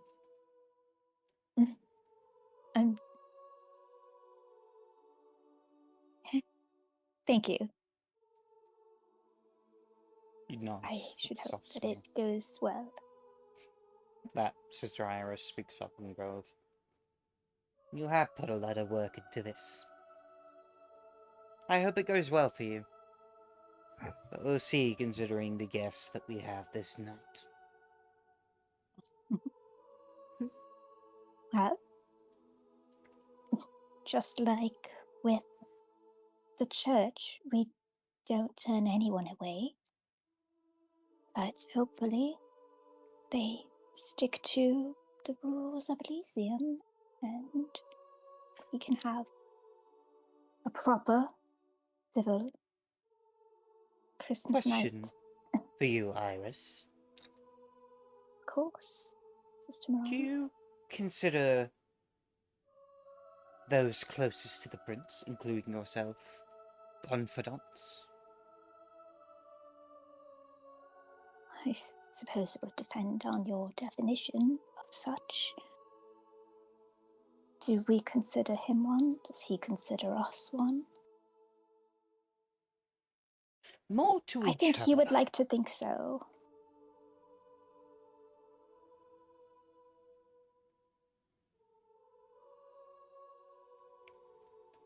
I don't know if we tell everything to everyone, but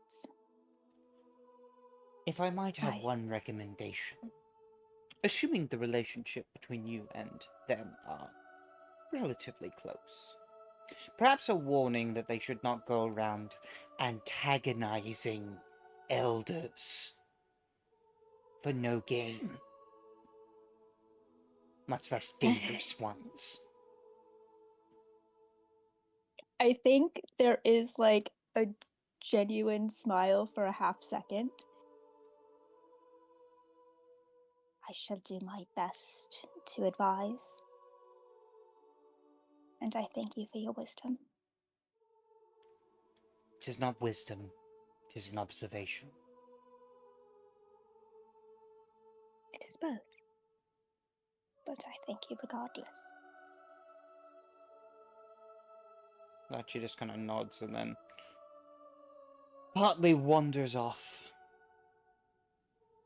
At which point Father Isaac says, "Might I be able to speak with you privately, Iris?"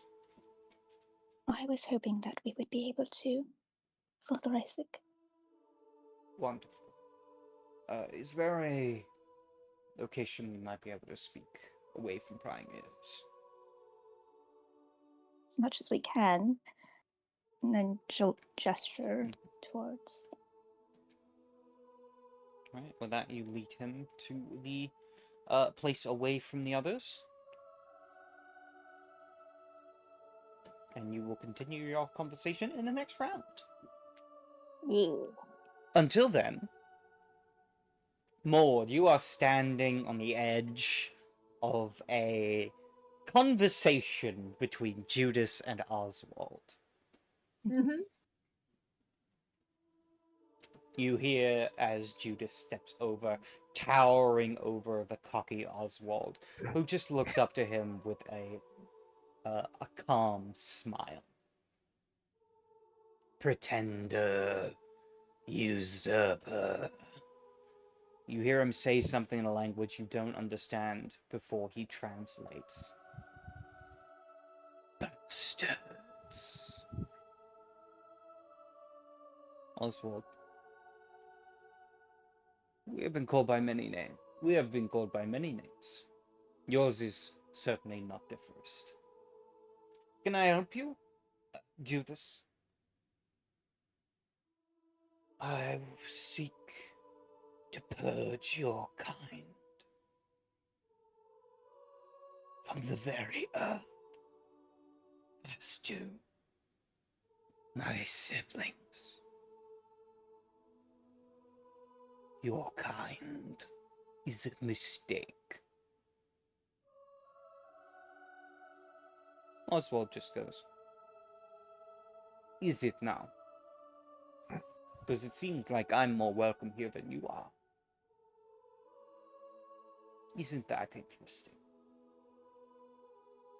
Judas snarls in response, before Oswald continues. Do you know that I have actually been lucky enough to do work for the prince personally? He has welcomed my services, my knowledge, my information, yet he does not seem to have taken to yours. Almost as if he's ignoring you. Perhaps you don't have anything to teach. Or perhaps your ways are simply outdated. You watch as Judas reaches forward in a flash of motion, but stops just before he can touch him. His hand pulls back down to his side. I am done speaking to dirt like you. As he turns and walks off.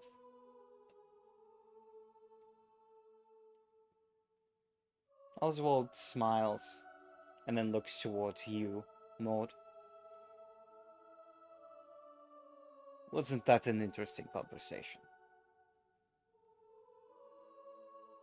It sure was. Are you planning to play spy all night, or are you going to conversate?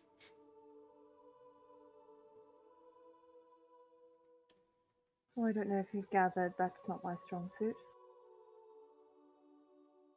I have met many who is not their strong suit. But they still have something to offer in conversation. I don't take offense.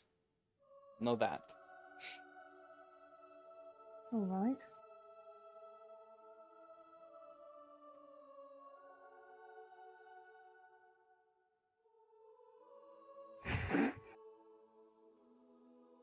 Is there anything you wish to say to him? Sorry, I got distracted by that. What was clearly the cat going. I'm very sorry. I think Maud would step up closer to Oswald, but would still kind of keep her distance, her general demeanor kind of on the cusp of uncomfortable. But she would, I guess, ask what Judas was saying. How do you feel about that? In some aspects, he maybe has a point. But in others, he is dead wrong. He thinks of my clan as but an unusual oddity. He sees us as thieves. Doesn't recognize me as, well, as you would say, Canite. In that regard, I think he is very wrong. After all, there is more similar to, more things that are in common between our bloods than, well, perhaps many would dare say. But I would also argue that there is part of my blood that is superior. Do you want to know the interesting thing about the blood of Tremere? Is what everyone else in this room, including you, bears an ancient curse levied upon you by something far greater in power than you could possibly imagine. Die. I'm free from it.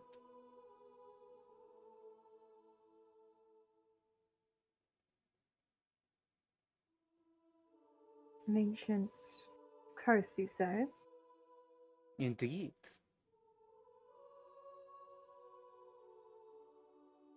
Surely you've noticed there are some things that others can do that you cannot. Whether it be an impulse or an ability or anything. Take the sheriff. He is closer to his beast than most. And that marks him for it. Gives him a feature or an instinct. It is quite fascinating.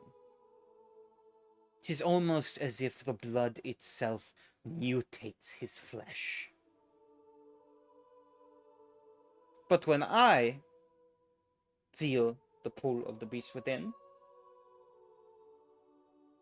I suffer no issue.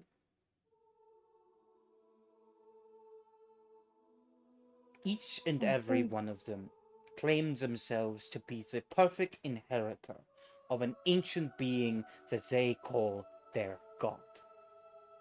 Whether or not they decide to call it outright or not. They are bound by it. They are cursed by it. I am not. That must be awfully convenient. It is. But during my life, I had greater power than, well, I could probably describe. I could mold reality itself to my desire.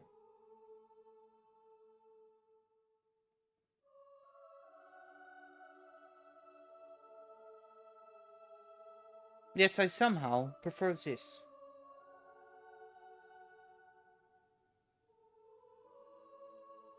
Why?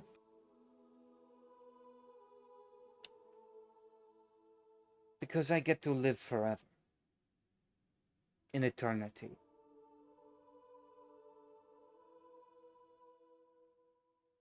I guess that gives you time. Indeed.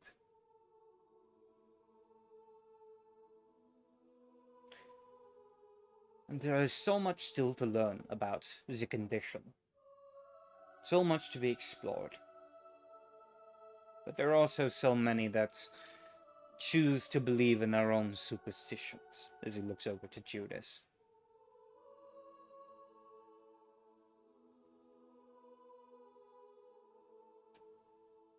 They do not dare to push the boundaries because they are afraid of what will appear.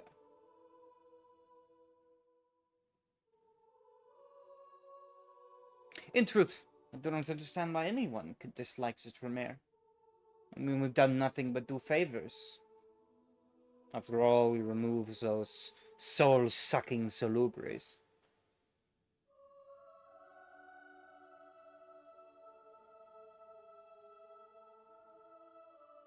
I can't imagine why people don't like you.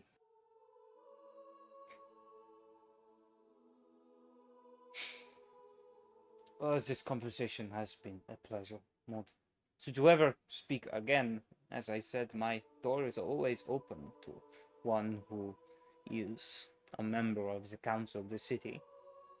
I exist to offer my services. Of course. I think Maud just kind of turns away and goes to kind of like where I think just kind of to the corner of the room. Yeah. Kind of just immediately detaching herself from that conversation. Alright, with that, we are going to cut to Randolph. That's me. My internet turned off again. Yeah. As you step up, you hear the conversation between Eamon, Captain Blackwood, and Mackenzie. As you hear Eamon say, and then I just popped it right through his skull. It's quite a sight. With that, Blackwood goes, how visceral. For rolling his eyes. He says, aye, that seems a bit brutal. Especially because we were talking about something that had nothing to fucking do with what you just said. As Randolph appears. Eamon turns and goes, aye, do I know you? I think our paths have crossed once. I too have had conversations go from, well, anything to the art of death. How is everybody doing tonight? I got to say, this is probably one of the more, what's the word? Boring Somber? as shite. Aye, that works too. Captain Blackwood goes, as much as I hate to, he's got a point. Churches aren't exactly the home of many of many Canaanites. Though Mackenzie speaks it's not quite my department, I'm sure I can bring it to others. Though, that said, one should learn to enjoy the little things. With that, Mackenzie would speak up and would say, though I have to say it's not too different to some of the Elysiums from back home. Just the prince ranting at everyone while they sit down, listen to what he's got to say. You're from... and he, like, lists through almost every major city he's been to or knows of in his head and goes, Edinburgh? That sounds like the prince there. Aye. He sure does love a show. Especially when he's the fucking centerpiece. At least he looks pretty. Aye, that he does. Not my thing, but... do I remember this person? I doubt they'd remember me. Roll a intelligence politics. As this is going Indeed. far back in your history. Quite so. Intelligence... Politics...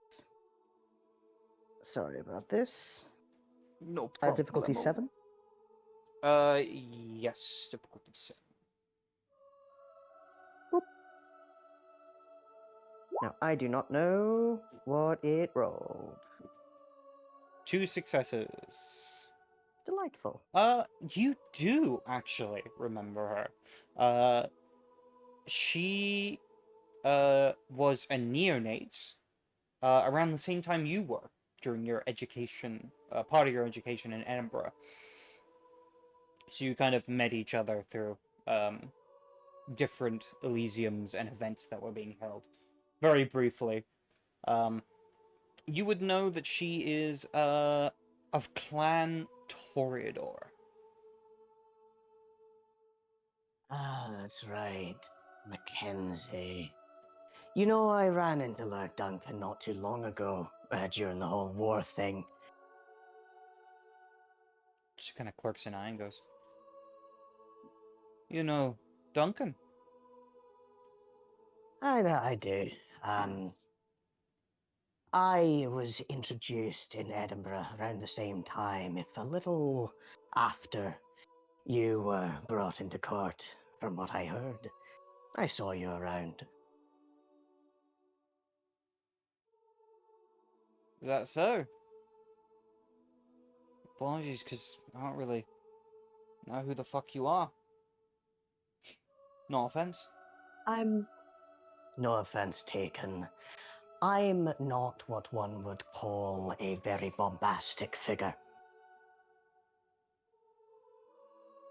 That said, what brings you to our fair city? Same indeed to you, Eamon. Mackenzie goes to speak. Eamon interrupts. "I thought I'd come round and see what's going on. I heard you're having a big to-do. Big party of sorts. Plus, as, Elysium's neutral ground, I knew none of y'all would try and, me before I could get out of here." Nah, no need to yet. But no, I'm playing by your rules. Just gotta hope you play by yours too. If not, like I said, make you Yes. kind of a hypocrite. Vampires are born hypocrites. But you're right. There are rules for a reason. Though mostly that reason is to make sure other people stick by it. It's a tedious, tangled mess. Aye, it's mostly so the old and powerful could keep a foot down on the young and vulnerable. That's right. Power remains centralized. The strong remain strong, and the weak remain weak unless they get clever about it. Which, as I've heard, you have. I'd cry too. I've always been of the position if someone tries to put their foot on your throat, you break their fucking leg off. It's worked for Why me so so? far. We just finished putting out a set of fires. I hope you do not start any while here. Oh, come now. If I were gonna do it, I certainly wouldn't fucking tell you. Oh, you'd have agents and assets do it even now. And in an hour or so, someone will run in through the doors, panicked and breathless. And then we'll sort it out and fix things, and you'll escape in the furor. Perhaps that's why they call your group that. Anyway, it doesn't matter for now, and you're more than welcome to make yourself at home in the Elysium. Of course. Let's say I'm a pious individual. Sure do love my fucking pyres. That's very clever. However, Randolph only smirks as he turns his predatory eyes to Mackenzie. Mackenzie just stares dagger at Eamon before going, as I was saying, before this prick interrupted me, I'm here at the behest of Lord Duncan. He said you had some agreement with him, or your prince did, saying that I could come here and be a representative of sorts. Aye, that's right. So you're the one. Then the prince is sure to want to speak to you and welcome you all official-like. But yes, a deal was made. Fan-fucking-tastic. I'll have that meeting with the prince soon, assuming you can do that. I'm the sheriff. I can arrange it. However, the prince is a gregarious sort. He will be free shortly, I imagine. And the next to meet will likely be yourself, judging by the itemized list currently poured over by the priestess. Sorry, by the sister. And as you look over, Iris is nowhere to be found. He knows, he's psychic. But Randolph will say, well, let me be the first, if indeed you haven't had the opportunity, Captain Blackwood, to welcome you to Peel.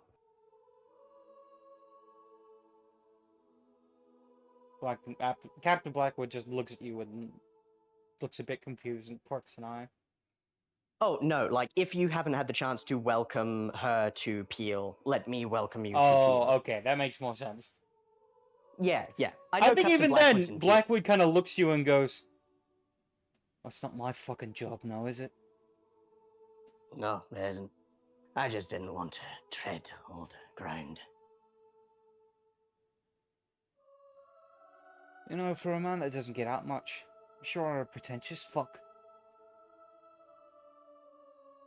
Thank you. You see Eamon snickering off to the side.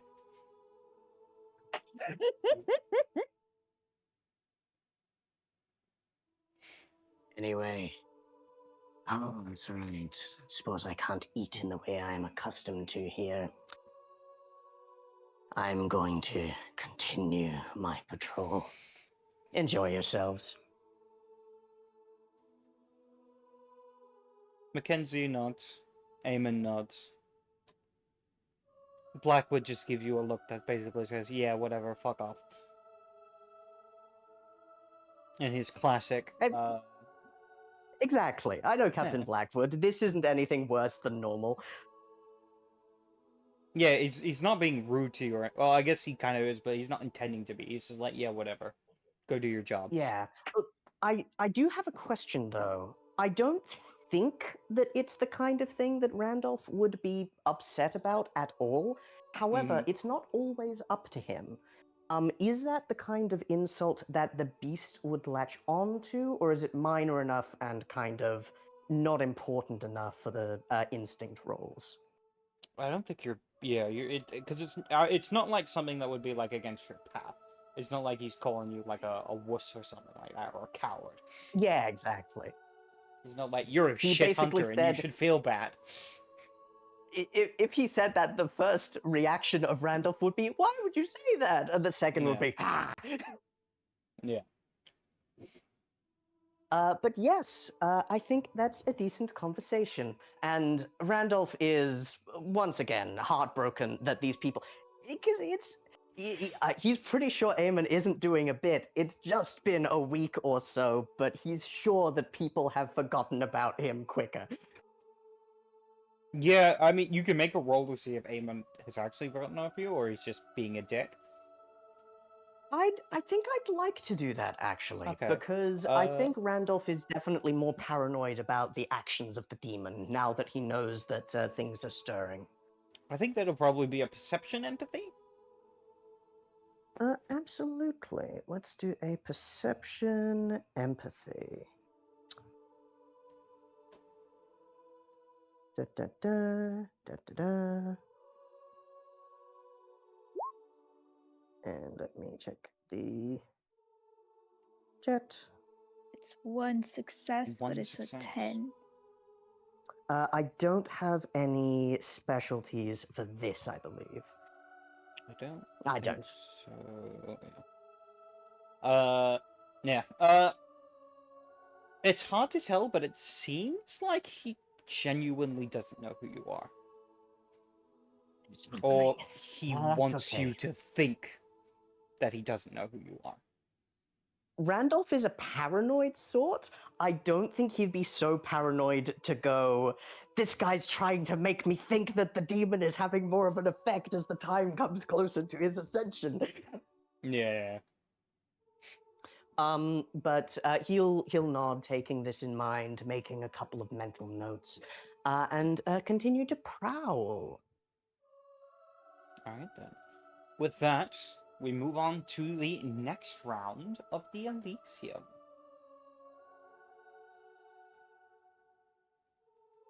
At this point, you guys can decide which conversations you're going to be involved with. Iris, you are involved in a conversation with Father Isaac. And Oliver, you are pulled into a conversation with Eloise. Very good. The rest of you, I'll move you up here so you can be able to move your joker to wherever the conversation is going.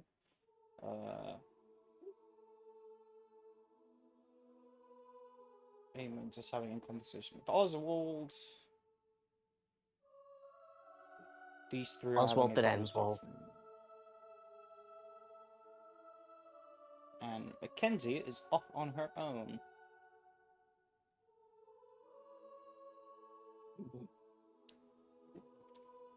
At this point, Maud, Randolph, and Gwynedd, you can decide which conversations you want to be involved with. Mackenzie is seeking to speak to you, Gwynedd. However, you can choose to ignore her. You are the prince. You can do whatever the fuck you want. No, I'll speak with her. That's fine. Alright. In that case, Maud and Randolph. The other two conversations that are currently between NPCs are Sister Morana, Judas, and Captain Blackwood. And the other conversation is Eamon with Oswald. I think, mostly because I've already sort of talked to Captain Blackwood, and it would be awkward to re-enter that conversation. I think I might like to eavesdrop on the conversation that is happening with Judas and Sister Morana there. Alright.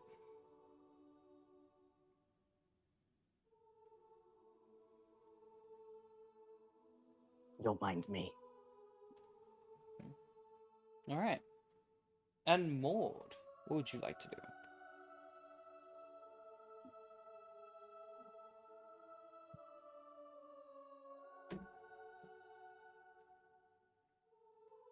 You're muted.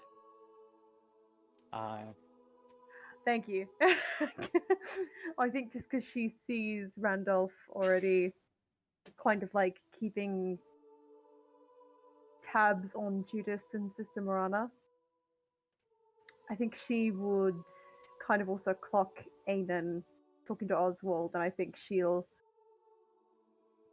this time with the intent of not being seen, listening to the conversation, but kind of like listening in to what they're talking about. Alright. Oh yeah, we're the unseen hunters. Dexterity stealth. Okay. Alright, dexterity stealth. That's dexterity roll. Standard diff? Yes, standard diff. So it will be You. against him. 3 successes. Alright. Oh, is that the same as for me with eavesdroppery, or is it less important there? It'd be the same. Hold on, let me check. Yes, it'll be the same with you as well. Let's do it.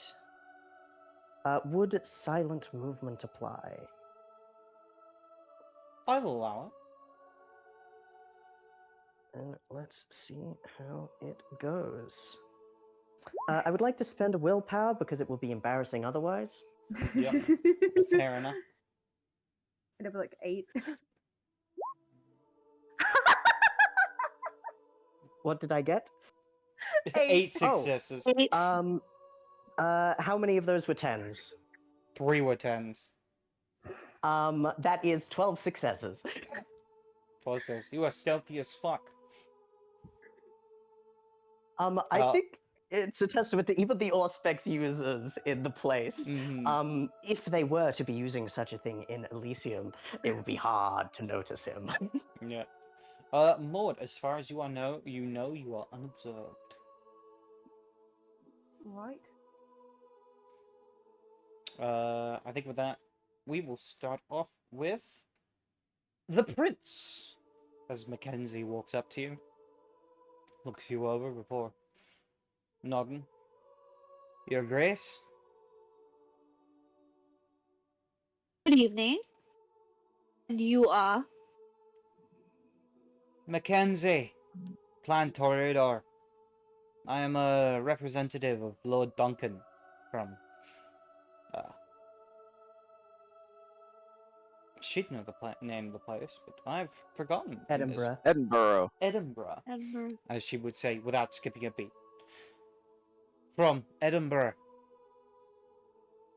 Ah, well met. I was wondering when Duncan's representative would arrive. Welcome to Peel. Good to be here. Mostly. Do you miss home? Do you? I do. I think that's your answer then. Is there anything we can do to make your stay here more comfortable? A pretty lass wouldn't go wrong. Other than that, I think I can make do and find my own way to spend my time. Well, hopefully you'll make some acquaintances at Elysium this evening, and if not, I'm sure you'll meet someone in time. I'm sure I'll find something to take my fancy.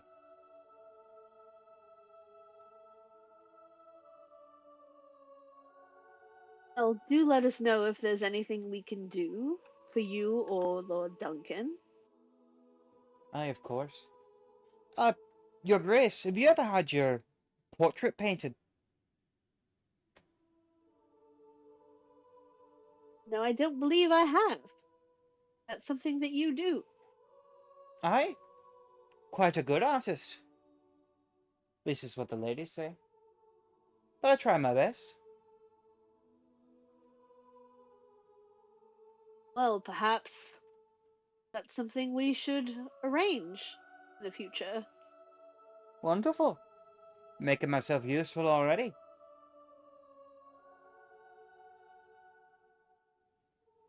Must find ways to entertain ourselves. Now we got nothing but time. Hopefully so. It's been a pleasure, Your Grace. If there's anything else, feel free to let me know. I will. I hope you enjoy, and certainly feel free to participate in the poetry exchange for prizes if you wish to. Oh, that sounds like fun. I'll give that a go. Please do. She nods. Your Grace? Just step off. Well met. That's cut away to Sir Oliver, as he is taken by the hand and led away to one of the rooms off to the side.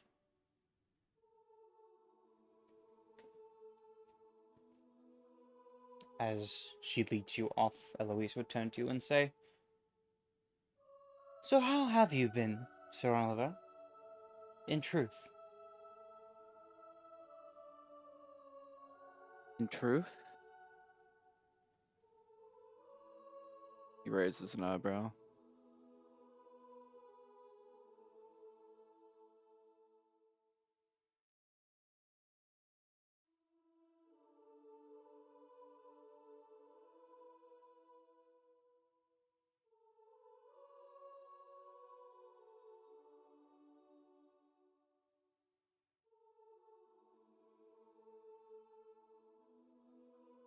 Oh, I think you're muted, Drew. I'm not hearing any sound. I thought there was a long Okay, dramatic he's- pause. I can hear Yeah, you. no, okay, so he looks and says, in truth, he cocks an eyebrow and ponders it for a second. To be honest, I've been frustrated by a great deal of many things. How about yourself? How are things in Douglas? They go quite well. But it is certainly not as eventful.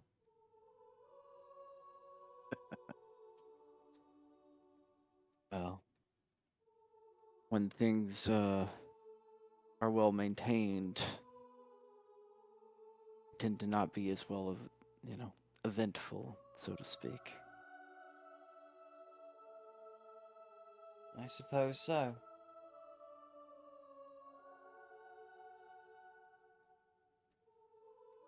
Do you find being in Douglas and being on the island to your liking? To an extent. I do miss my home sometimes, though.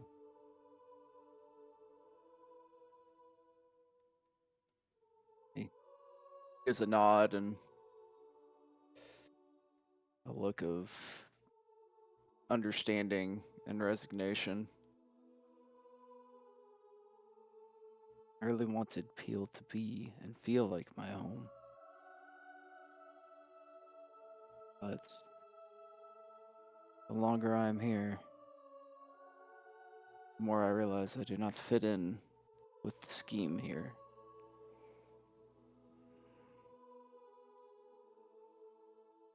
I feel like I've made a few mistakes. He shrugs. Is that so?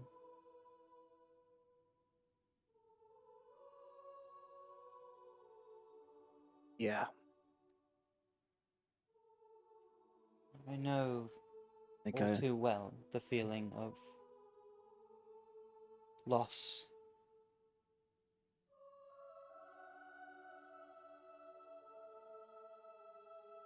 So long I have been told that do I you. should simply throw my past away. But I find there are some things that just can't be forgotten. She looks up to you.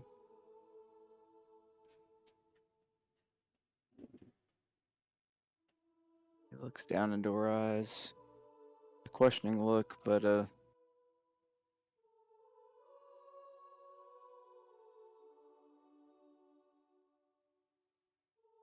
above the table, Mark, what was his wife's name? I can't remember it. It's been too Esme? long.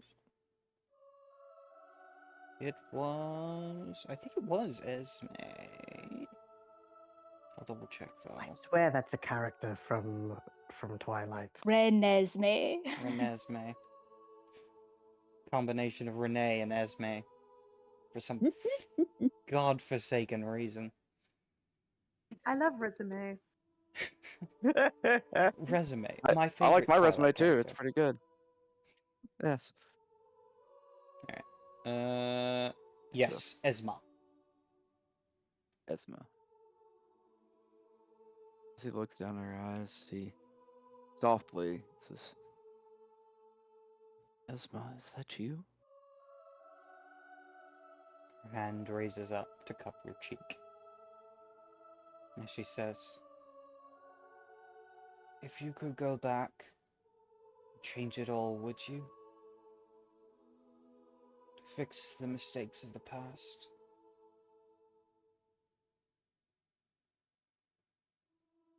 You who have known me better than any. You know, I absolutely would.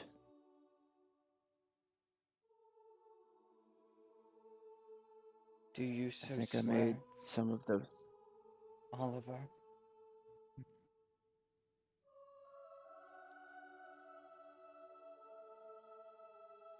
He looks, feeling the hand cup his face. He'll extend his right hand forward, taking her left hand, and lowering his forehead to it.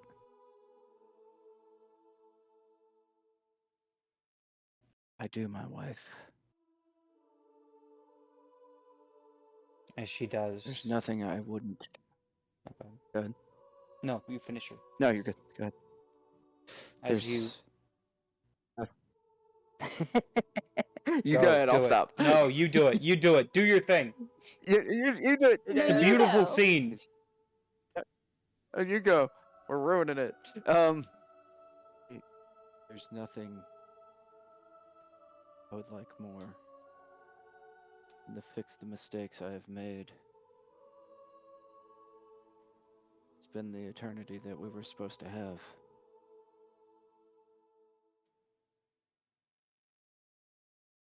Let us do it together, my love. She leans forward and presses her cold lips against yours. And you hear a whisper in the back of the head, in the back of your mind. Yes. Yes, we will. As we cut to a different scene.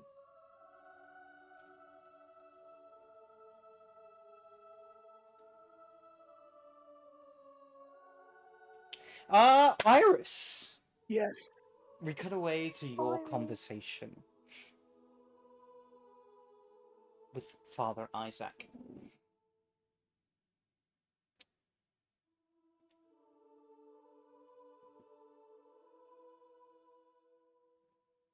We should be safe here from prying ears. He nodded. I have news, part of which I have been sent to impart to your prince. Yes. Lady Blackwish wishes to inspect the current prince's realm to determine whether or not he would make a useful ally towards her greater plans.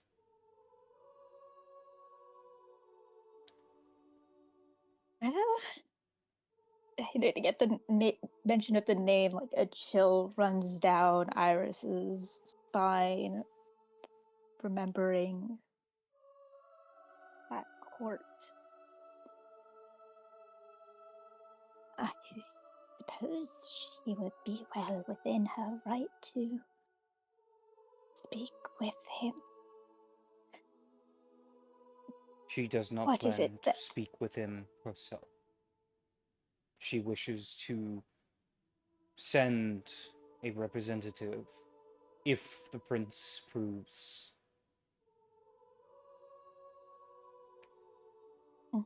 I think knowing the answer before she Mhm. asks it. Would the representative be who I think it would be? His breath gets caught in his throat before he nods.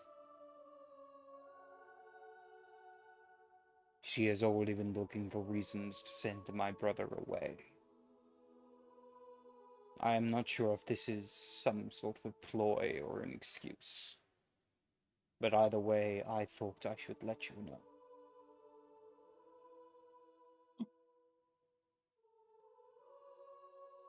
I thank you for warning me in advance. No, I felt like I saw him earlier.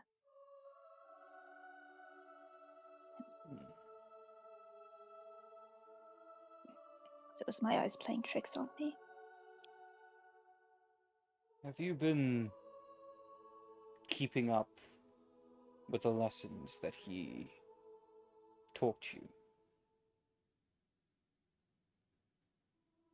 A little.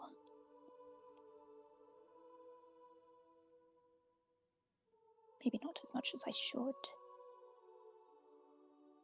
but enough to protect myself, I hope. I hope this is enough. I'm sorry, Iris. I wish I could have kept him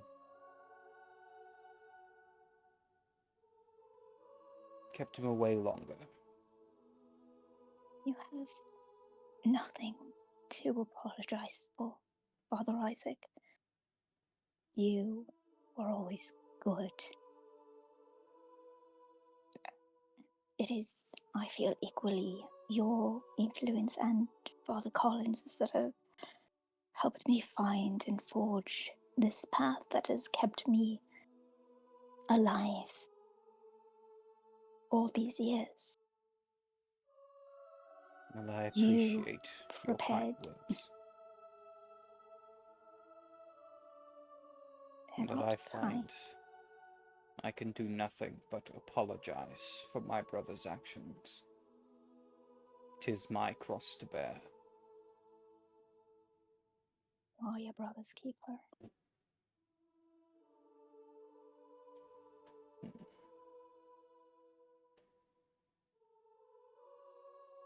But you have done well. And if there is any way that I can help ease the burden of your responsibilities, my doors are always open for you. Thank you, Iris. I only ask that you be strong. And I You know must not you ask have for the miracles. capability. I know you have the capability. And I am here to support where I can.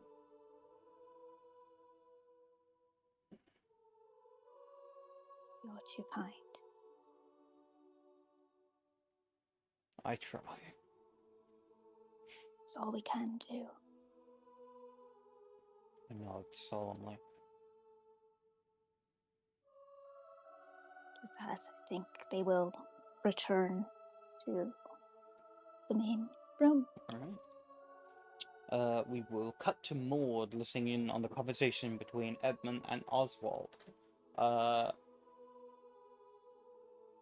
It's actually rather boring.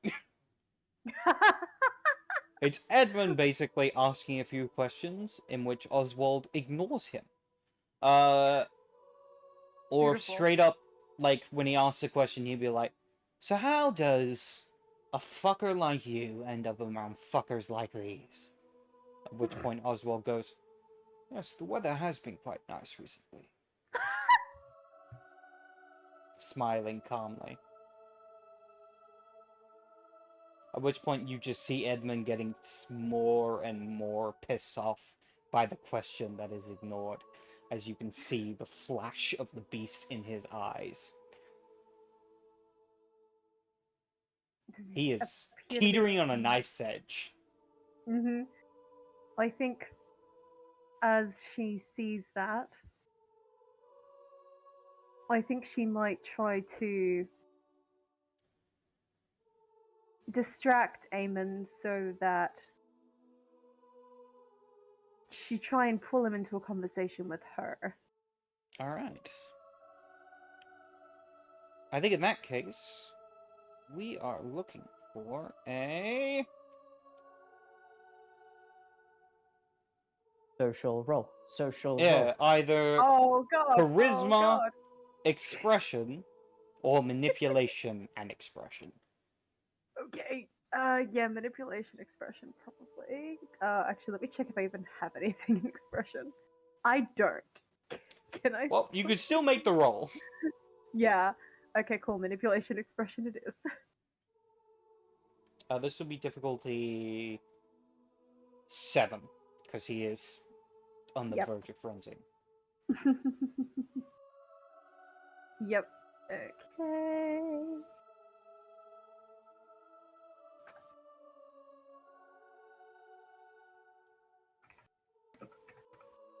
Okay. Was it 7 you said, or 8? 7. 7? Cool. 1 success. 1 success is unfortunately not enough. Fair enough. You go to talk to Edmund, but you can see he's already kind of his eyes looking at Oswald, and you watch as he reaches up to grab Oswald by his shirt. As he does, you watch Edmund's hands burst into flames as he jumps backwards.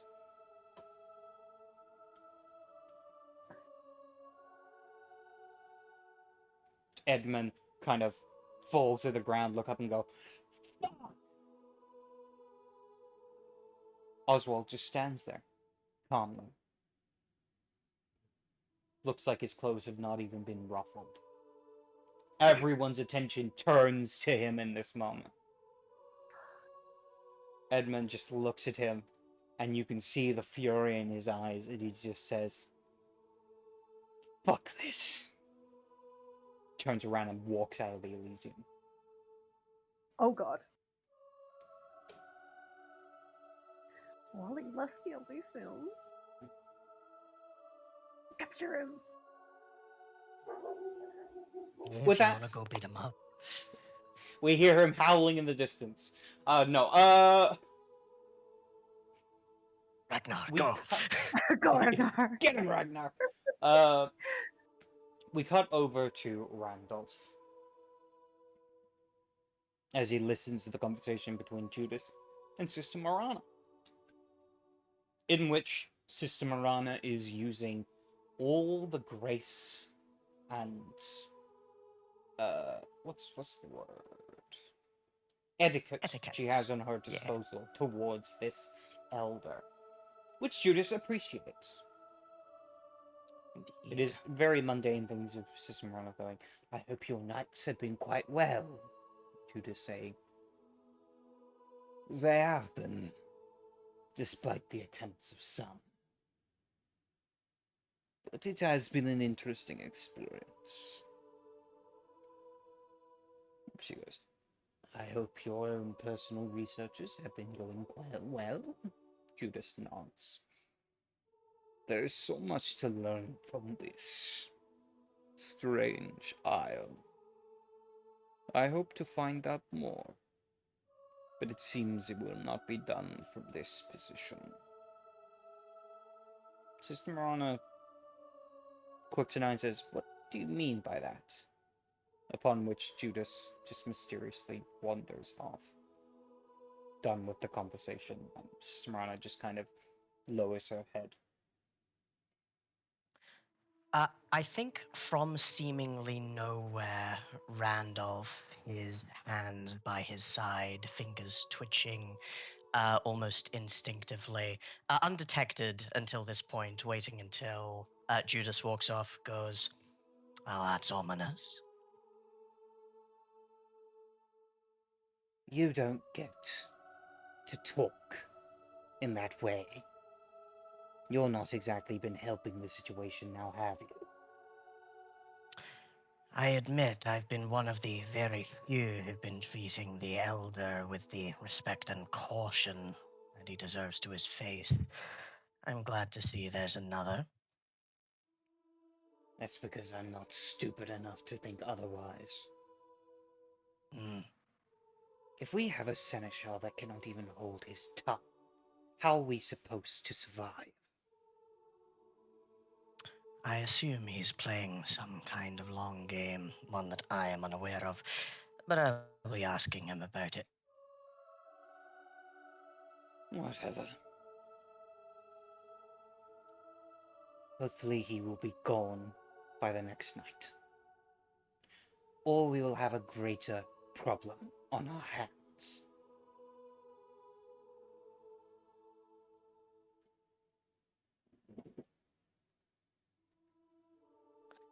I'm so sorry. What was the last thing you heard from me? she says, "Hopefully he will be gone by tomorrow night. Or else we will have a greater issue on our hands." One can hope. Still, we'll see how it goes. There are other threats, and the fewer enemies we have while dealing with them, the better. Particularly Quite. ones we're not quite equipped to face. And he is one of those. Elders are elders for a reason.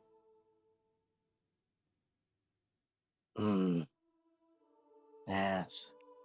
They've had centuries to hone their skills.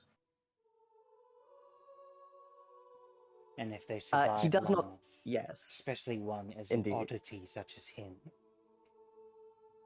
Quite so. The ones who are unafraid of their power. The ones who do not try to hide it. There are ways around it, of course, but there's a reason why they're the eldest of the old, and others simply slink away into obscurity.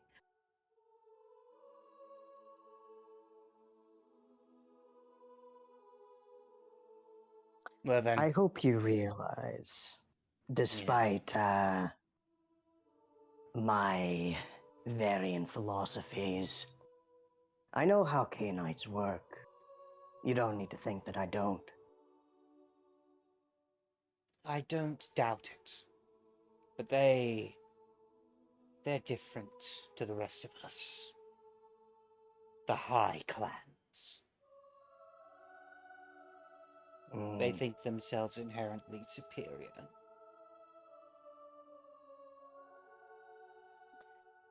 Yes. If it's not by virtue of blood, it's a sense of... I don't quite know what it is. It's an ineffable quality about them. It's why it's been so difficult to get them to get into positions of power. It's pride.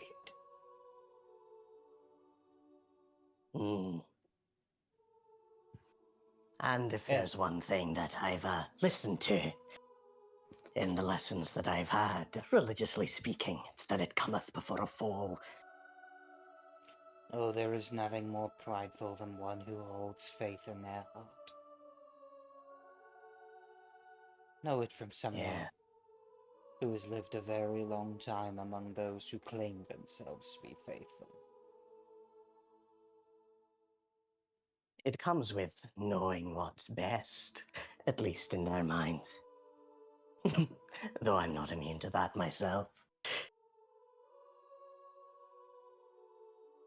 Anyway, I'll be keeping an eye on things, and I know you'll be doing the same. Quite. In fact, she slinks off into the shadows. As I imagine you And do I very also much the slink same. off into the shadows. Yes, Yeah. yes. I expect it's fairly rarely that the Master of Whispers gets stealthed up upon. Alright. With that, we move to the next and final round of the Elysium. We have Father Isaac seeking to speak to Prince Gwynedd. We have Oswald, well enough on his own after the display of what just fucking happened. Kenzie has decided to start talking to the two childer of the prince. Judas is speaking to Captain Edmund. And Sister Marana is nowhere to be found. Neither is Sir Oliver and Eloise. They do not return. With that, She's entrancing him. what conversations would you guys like to be involved in? I've got a question for Rebecca, if I may. Yeah? So there has been some violation of the conduct of Elysium. Do you want to handle that? Does Maud want to handle that as well? Does Or shall Randolph I? want to tell Iris about what happened? Oh yes, you were in a different room. Yeah. Randolph will Mhm. absolutely tell Iris about what happened. It seems that from what he saw, the Tremere set what's his face on fire. Mm-hmm. Amen. I will notice That's right. the color of the flames were odd. They were like a greenish Ooh. blue. Oh. Well, I don't have enough occult to be worried about that. Ooh. Is that something Well- Maud would have clocked as? You can make an intelligence occult if Flames? you'd like. All right. This will be Intelligence difficulty occult. 8. Difficulty If 8. if Randolph mentions the fire, I think Iris would also want to make an occult Alright. type roll. 2 Difficulty successes. 8. Two Right, intelligence successes. occult. Yep. 8, Intelligence you said? occult. Yep. Difficulty 8. Cool. I don't know, fire's fire. One success. Well, for you, Iris, it certainly sounds like magic. Probably some sort of sorcery. For you, Maud, you seem to have a better idea of what it is, and you kind of look over Oswald and you start to put things together. Eamon set off a ward. Seemingly, Oswald has probably warded his clothing, so that if it is touched, it hurts the one who attempts to touch him. Or his clothes. at least. Alright. Yeah, it's close. And that's technically not the active use of a discipline. Technically not. No, Depends on how you see things. true. I think Maud would definitely relay that to Iris, regardless. The one thing to As note that- from your kind of occult is it was definitely something that would have been that was set off by Aemond touching Oswald. Yes. Yep. Whether or not And Aemond was the Definitely. one that stormed off. Yes, yeah, amen. Yeah. Yeah, I think Maud would relay all of that to Iris, leave that up to her discretion. Right. Suppose that's not technically something, but maybe something to the conversation with them. Well, it's the first time it's come up, I suppose. It's just a matter of whether or not you want to set a precedent for other spooky types. If they cast a ritual or whatever before coming in, is that in itself acceptable, given that they know that they've entered with a weapon? Right, so, and those are all meant to be collected by our dear Seneschal. Perhaps next time we should remove his robes, though I doubt that would have the intended effect. Ah, well, or at least I want to see have that. a change. There's some donations that we have for the needy that he could use as a loner, I suppose, the next time. Hopefully there won't be one, but Regardless, it's a matter up to your discretion as the aggressor, as it seems, has departed. oh well. We all have our private conversations now and again. It's to be expected, but I thank you both for bringing it to my attention. Of course. it is around this point you guys notice the door open once more as a figure steps inside. Ugh. Grow up. If it's a messenger saying that the city is on fire, then I would like an extra point of willpower. It is a beautiful blonde-haired lady. She steps inside. She seems to be wearing what looks to be finely tailored clothing, but seems to also be a combination of like animal furs and leathers. She has around her neck what looks to be a necklace of fangs and bones. She's so cool, you guys.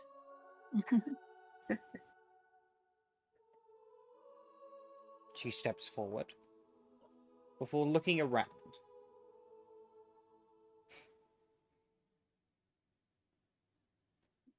With that, you guys can decide who you guys would like to go speak to. My duties. Oh, But does she look familiar? I suppose I will try and intercept the blonde woman for introductions and such. All right. Sure, you can talk to Bone Lady. I'll go talk to the Ah, wizard. yeah. A wizard.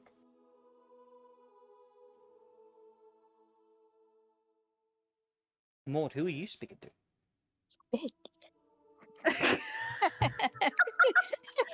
Well, I think Maud will intersect the conversation with Mackenzie and the other childer.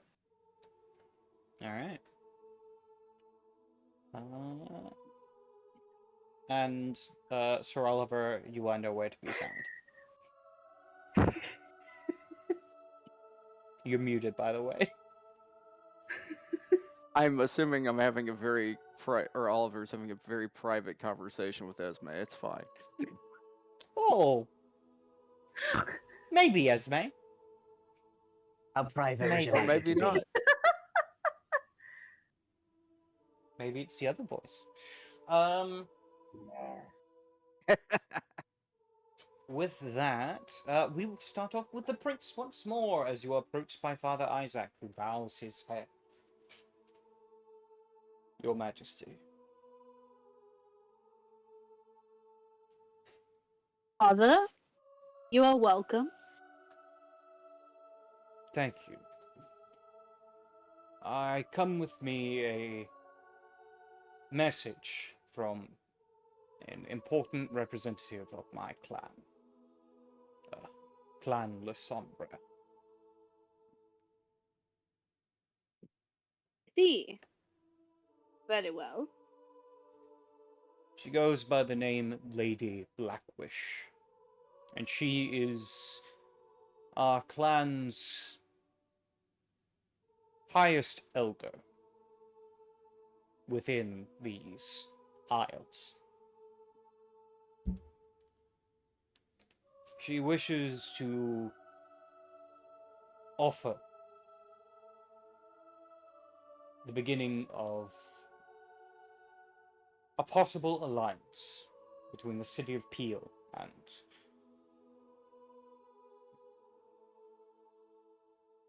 her.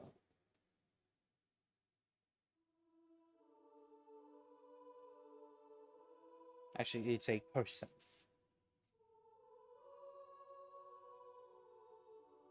I see. And what are her goals in this alliance?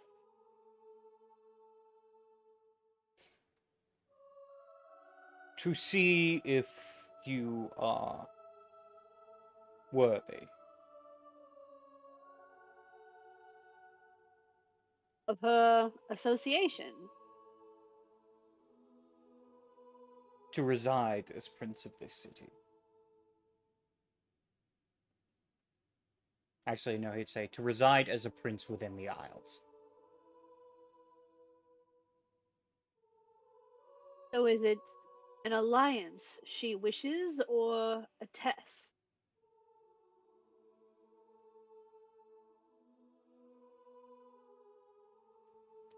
Perhaps a test that could lead further.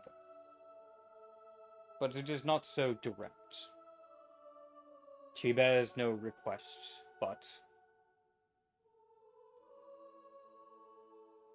an offer. Whether you would be willing to accept a representative of hers within your city. And is Mr. Iris not a representative of hers? She is not one of her court. No. Sister Iris is of her own. See. Well, the city of Peel is open to representatives from other courts as long as they follow our rules and contribute to the good of the city, as other Canaanites here must. I see. Then I shall return to her with your decision. Please do. But in the meanwhile, I hope you will stay and enjoy our Elysium. For the time that I have, I intend to. Thank you, your Majesty. Thank you for coming. He bows his head and then heads off.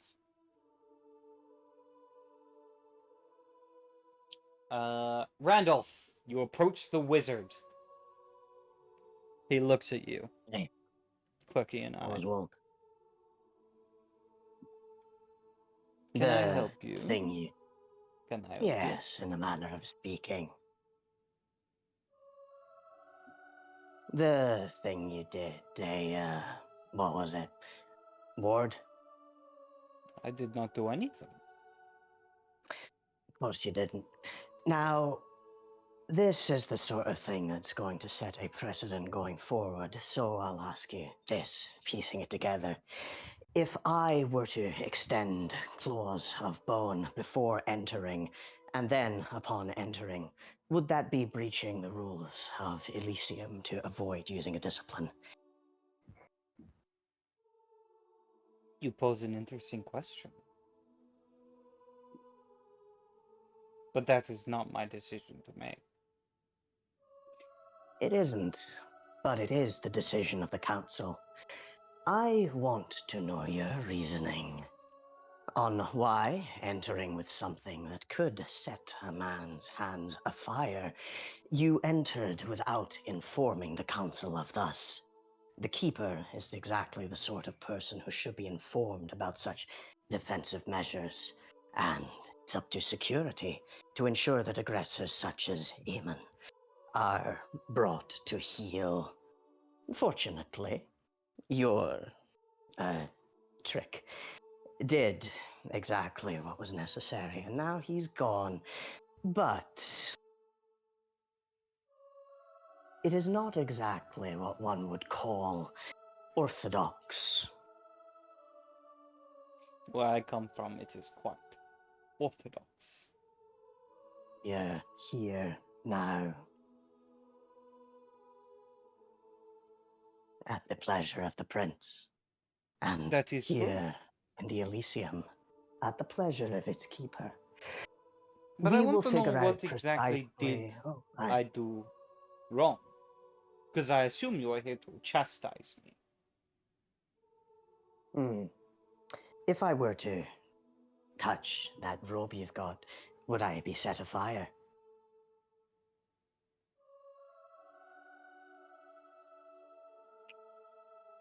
Set fire would not be the right word.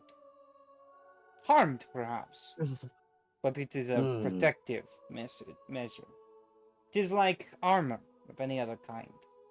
Except, you know, More fits subtle. better for a scenario such as this. True enough. But I would say if someone were to walk in armored in spikes, beyond, of course, the Lord Judas, I would consider that in somewhat poor form. I would consider that a invitation, perhaps, to cause precisely this event.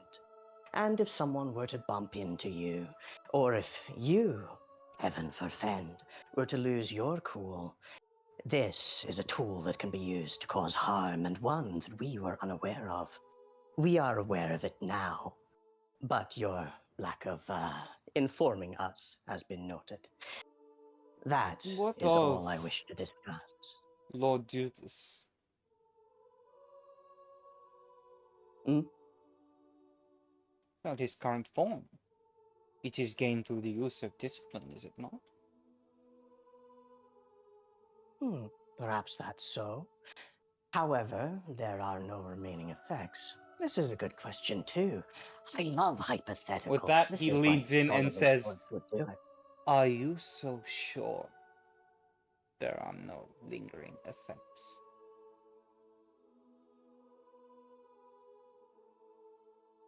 Indulge me. What are you intimating? That you do not know.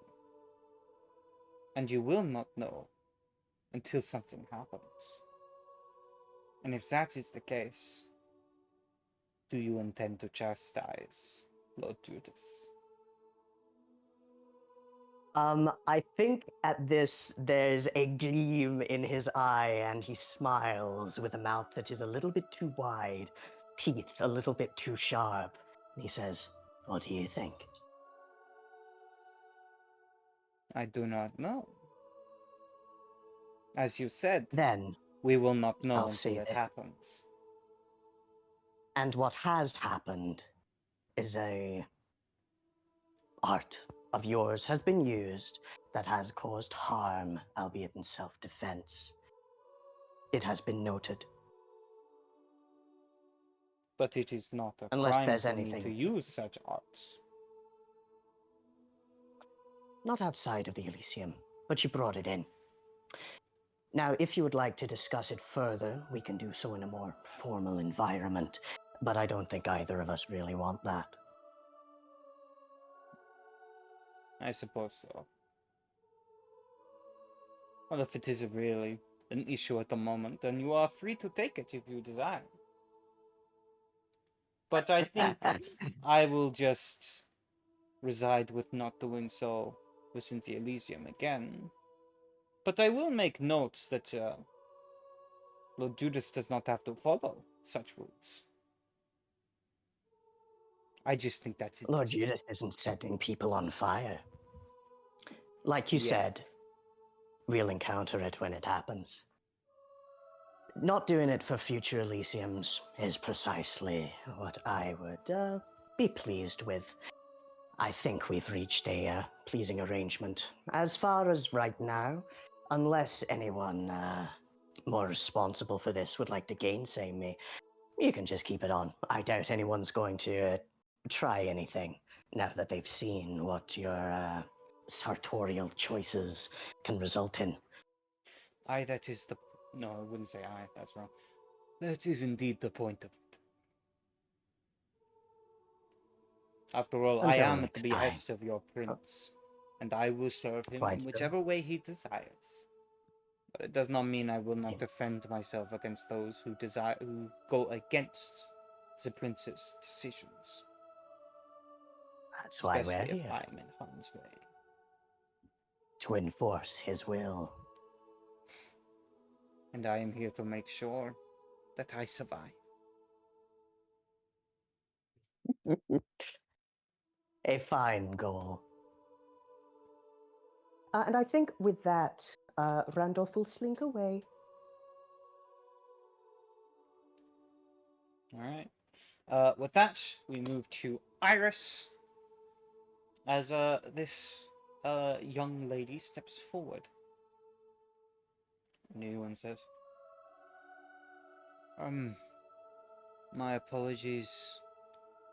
I'm looking to speak with the prince.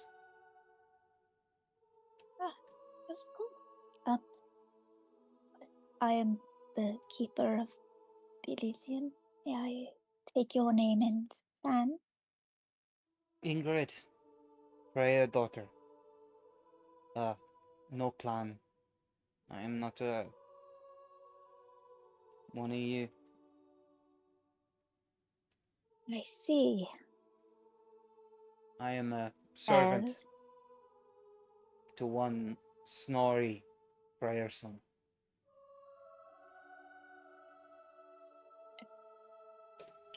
At this point, Iris, you can servant. make an intelligence politics. Mm-hmm.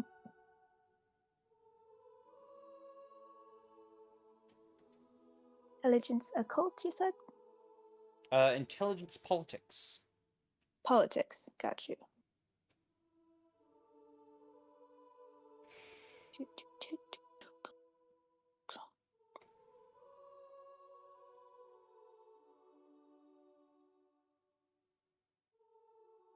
And that is standard. Difficulty 7.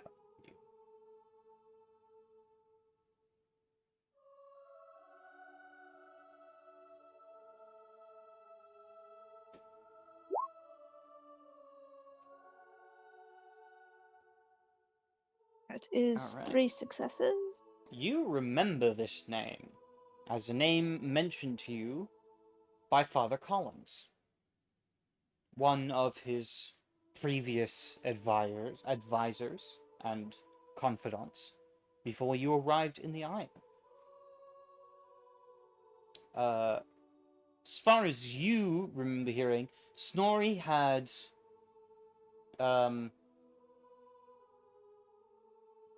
pulled away from kindred life and supposedly distancing himself, and from what you heard, had disappeared into torpor. I see. So, I would assume that you were sent to speak to. I will say the prince has probably changed since Snorri was around. So I will introduce you to the current Prince of Peel. His name is Snorri, Gwyneth. my master just said to inform you that he had awoken and that he had information to offer. Something he had found through his readings. Thank you. I admit I'm quite curious as to what it is. Alas, if it is for the prince's ears, I will take you to him. Alright. She nods. For that, we will cut away to Maud. Yes. As you see, Mackenzie is talking to Morgan and Leolin. And Mackenzie is doing most of the talking, and they're just kind of nodding along. Yep. For a while, Sounds about she right. turned to you, look you up and down, for a smirk appears on her face. What you doing here, lass?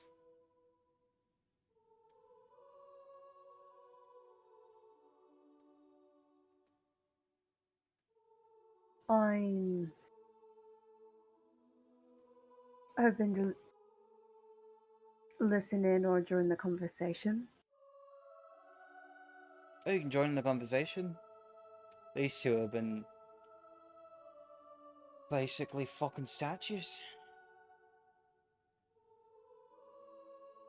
They nod. Much like statues would.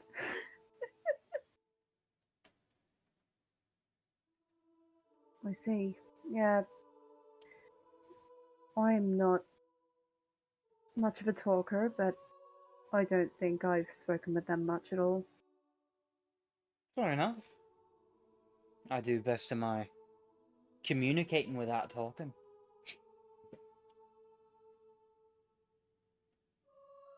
So what brings you to the city of, wherever the fuck we are now? Peel. Aye, that one.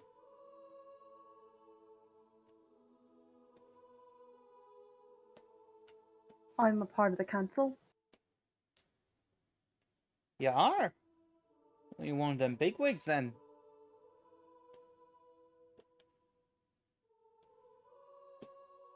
Not really. Not as much, at least. Fair enough. Guess you don't really match the stuffy elder type I come to expect. Certainly much better looking than most of them.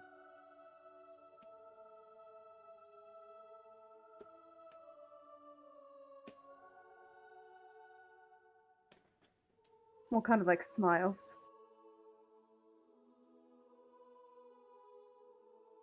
I could say the same. Well, that's almost sweet. But I look a lot better than them. She grins.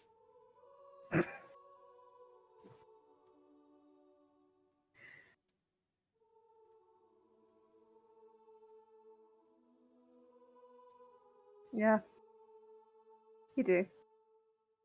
I think she kind of shoots a glance towards some people who fit the description of stuffy elder types, and her expression kind of shifts into a bit of like an uncomfortable grimace, kind of looking at like Judas Oswald.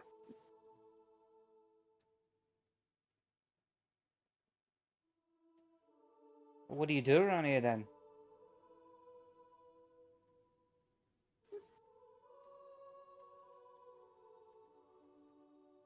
I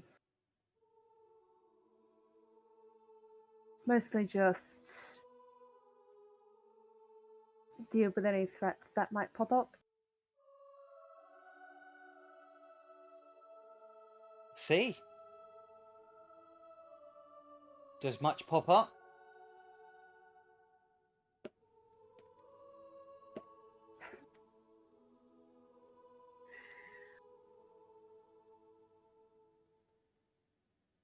Occasionally. I hope it does, otherwise it sounds like it'd be a pretty fucking boring job. It would Tell be. me, you ever had your portrait painted before?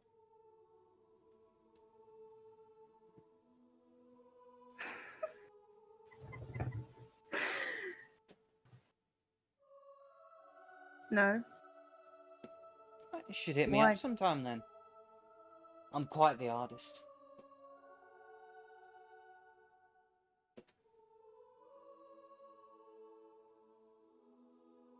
I'll keep that in mind. Good you do.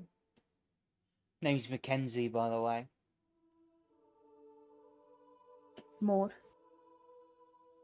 Pleasure to meet you, Maud.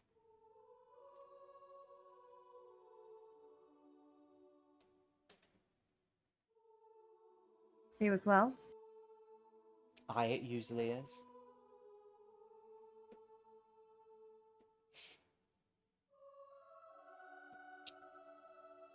And with that, we will cut to Iris being Ingrid before Gwynedd, Randolph, and Maud. I really do hope the Seneschal's okay. Yeah. Fuck. Oh god. I'm busy. I haven't seen any of the fun stuff going on. Ah, Alright. that's what Iris conversations will are for. They're the bring funnest her stuff. up. Iris will bring Ingrid up. Kind of shoot a little look over to the side. For- Prince Gwynedd. This is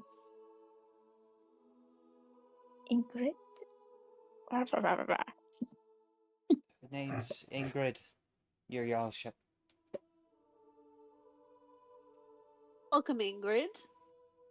You seek an audience with me? I do. Jarl. Prince. She corrects herself.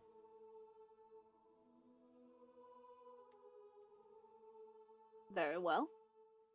I come with information from my master, Snorri Freyerson. He wishes to inform you that he is awoken and would seek an audience when the time comes. He also wishes for me to share with you a vision he received. Please do.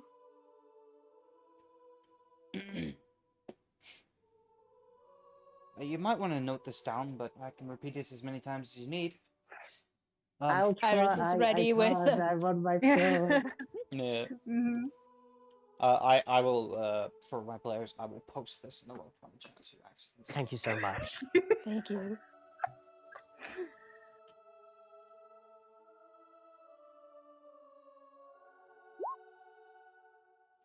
It's From all the in Old east. Norse. Good luck. Yeah. She just speaks Old Norse. No, from the east shall rise the bannered tide, a serpent coiled in the folds of its sails. Ash and iron shall scorch the green land. The unbroken chain shall shatter upon the weight of foreign crowns. Fangs of the old gods will gnash in the night, yet the wolf's howl may turn the tide. Blood spilled in the shadow of the mountain decide the fate of the isle.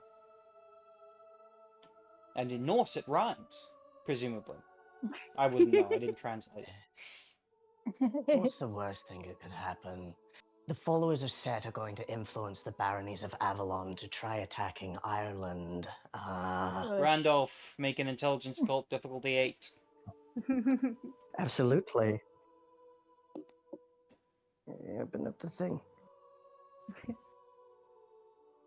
Can I willpower it? Also, No. Yeah, you can if you want. No. I was also going to ask to make some sort of intelligence-based, deciphering sort of. Intelligence enigmas.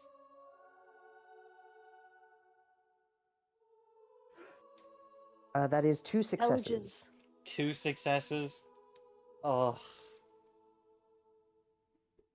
Yeah. Okay, you can know what the followers of Set are. Oh, sorry. Yeah, if that's not the sort of thing that Technically, yeah, because that you're unlikely to have heard yeah. about it because there's like no information about them in this part of the world. Fair You enough. Thomas, probably you have to heard, turn your yeah. brain off. Yeah, it's impossible. Mhm. You know what? If anything, Intelligence enigma one difficulty 2 6, you successes said? probably no. What was it, sir? Yeah. You said difficulty 6 for intelligence enigmas? Yes. Yes. Difficulty 6. But yes, if it's the sort of thing that Randolph absolutely wouldn't know, could I argue for a refund of the willpower point and I just don't say that thing? No, I'll allow it. All right, thank you. What the You fuck was said this you follower spent 2 say? willpower point. No, you're fine. No. You lose all your willpower. I got. I lose all my willpower for Randolph to go, yes, snake fuckers, I know the type. This is, the Setites, as he begins to bleed from the nose. Time cups show Yep. up and Yep. vaporize him. Alright, so... Yes, I rolled 3 Acknowledges that 3 you- successes. successes. There's knowledge Uh, that you couldn't roll if you didn't have a dot, right? If you don't have... Yeah, with knowledges you can't roll if you don't have a dot. Oh, cool. That's another thing that I wouldn't have done. I'm sorry, normally I'm the smarty and I know all the rules. Yeah. I failed you. Alright, and from Gwynedd, was that also an Enigma's roll? Yeah. Alright. But it's only 2. Well, for one of the first ones is, the wolf's howl could refer to, the sea wolf. Could also refer to Randolph's new friend Ragnar. It could also, be reference to a wolf that does not you have not met yet. It could also be a reference to, in Norse mythology, either Fenrir or the 2 children of Fenrir that chase the sun and or the moon, which I forget the names of.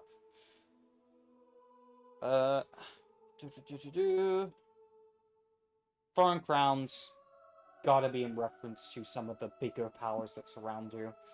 Mhm. Both from mortal and immortal perspective.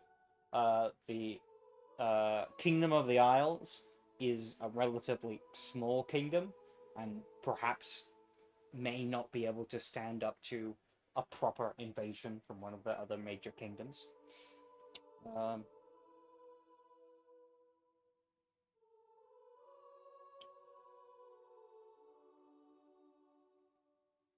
To the east lies Scotland and England in particular.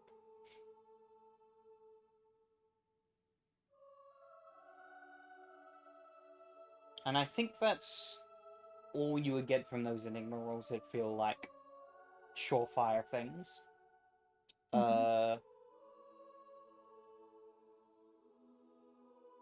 Other than blood spilled, it maybe in reference to war or possibly even to a ritual of some sort. That's where And the Gwyneth shadow, goes with that. But, yeah. yeah. In the shadow of the mountain, there is in fact a big mountain, technically two big-ish mountains on the center of the isle, and between them is the path between Peel and Douglas. Gotcha. There's a few other specific mountains within them, but they're kind of the two big mountains on the isle. And it's a split in the middle. Yes, I'm gonna say that's all you get for now, until I come up with more stuff, and I might share them with you later. Sounds good. But for now, that is what you find. Lovely. That Ingrid bows her head and says, Thank you for sharing that. "You're very welcome, your lordship. My master, Snorri, is in the process of regaining his faculties, and will hopefully be ready for a proper audience soon enough."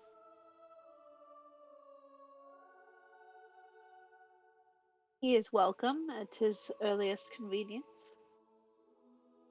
She nods her head. "Thank you for your hospitality and allowing me to stand before you."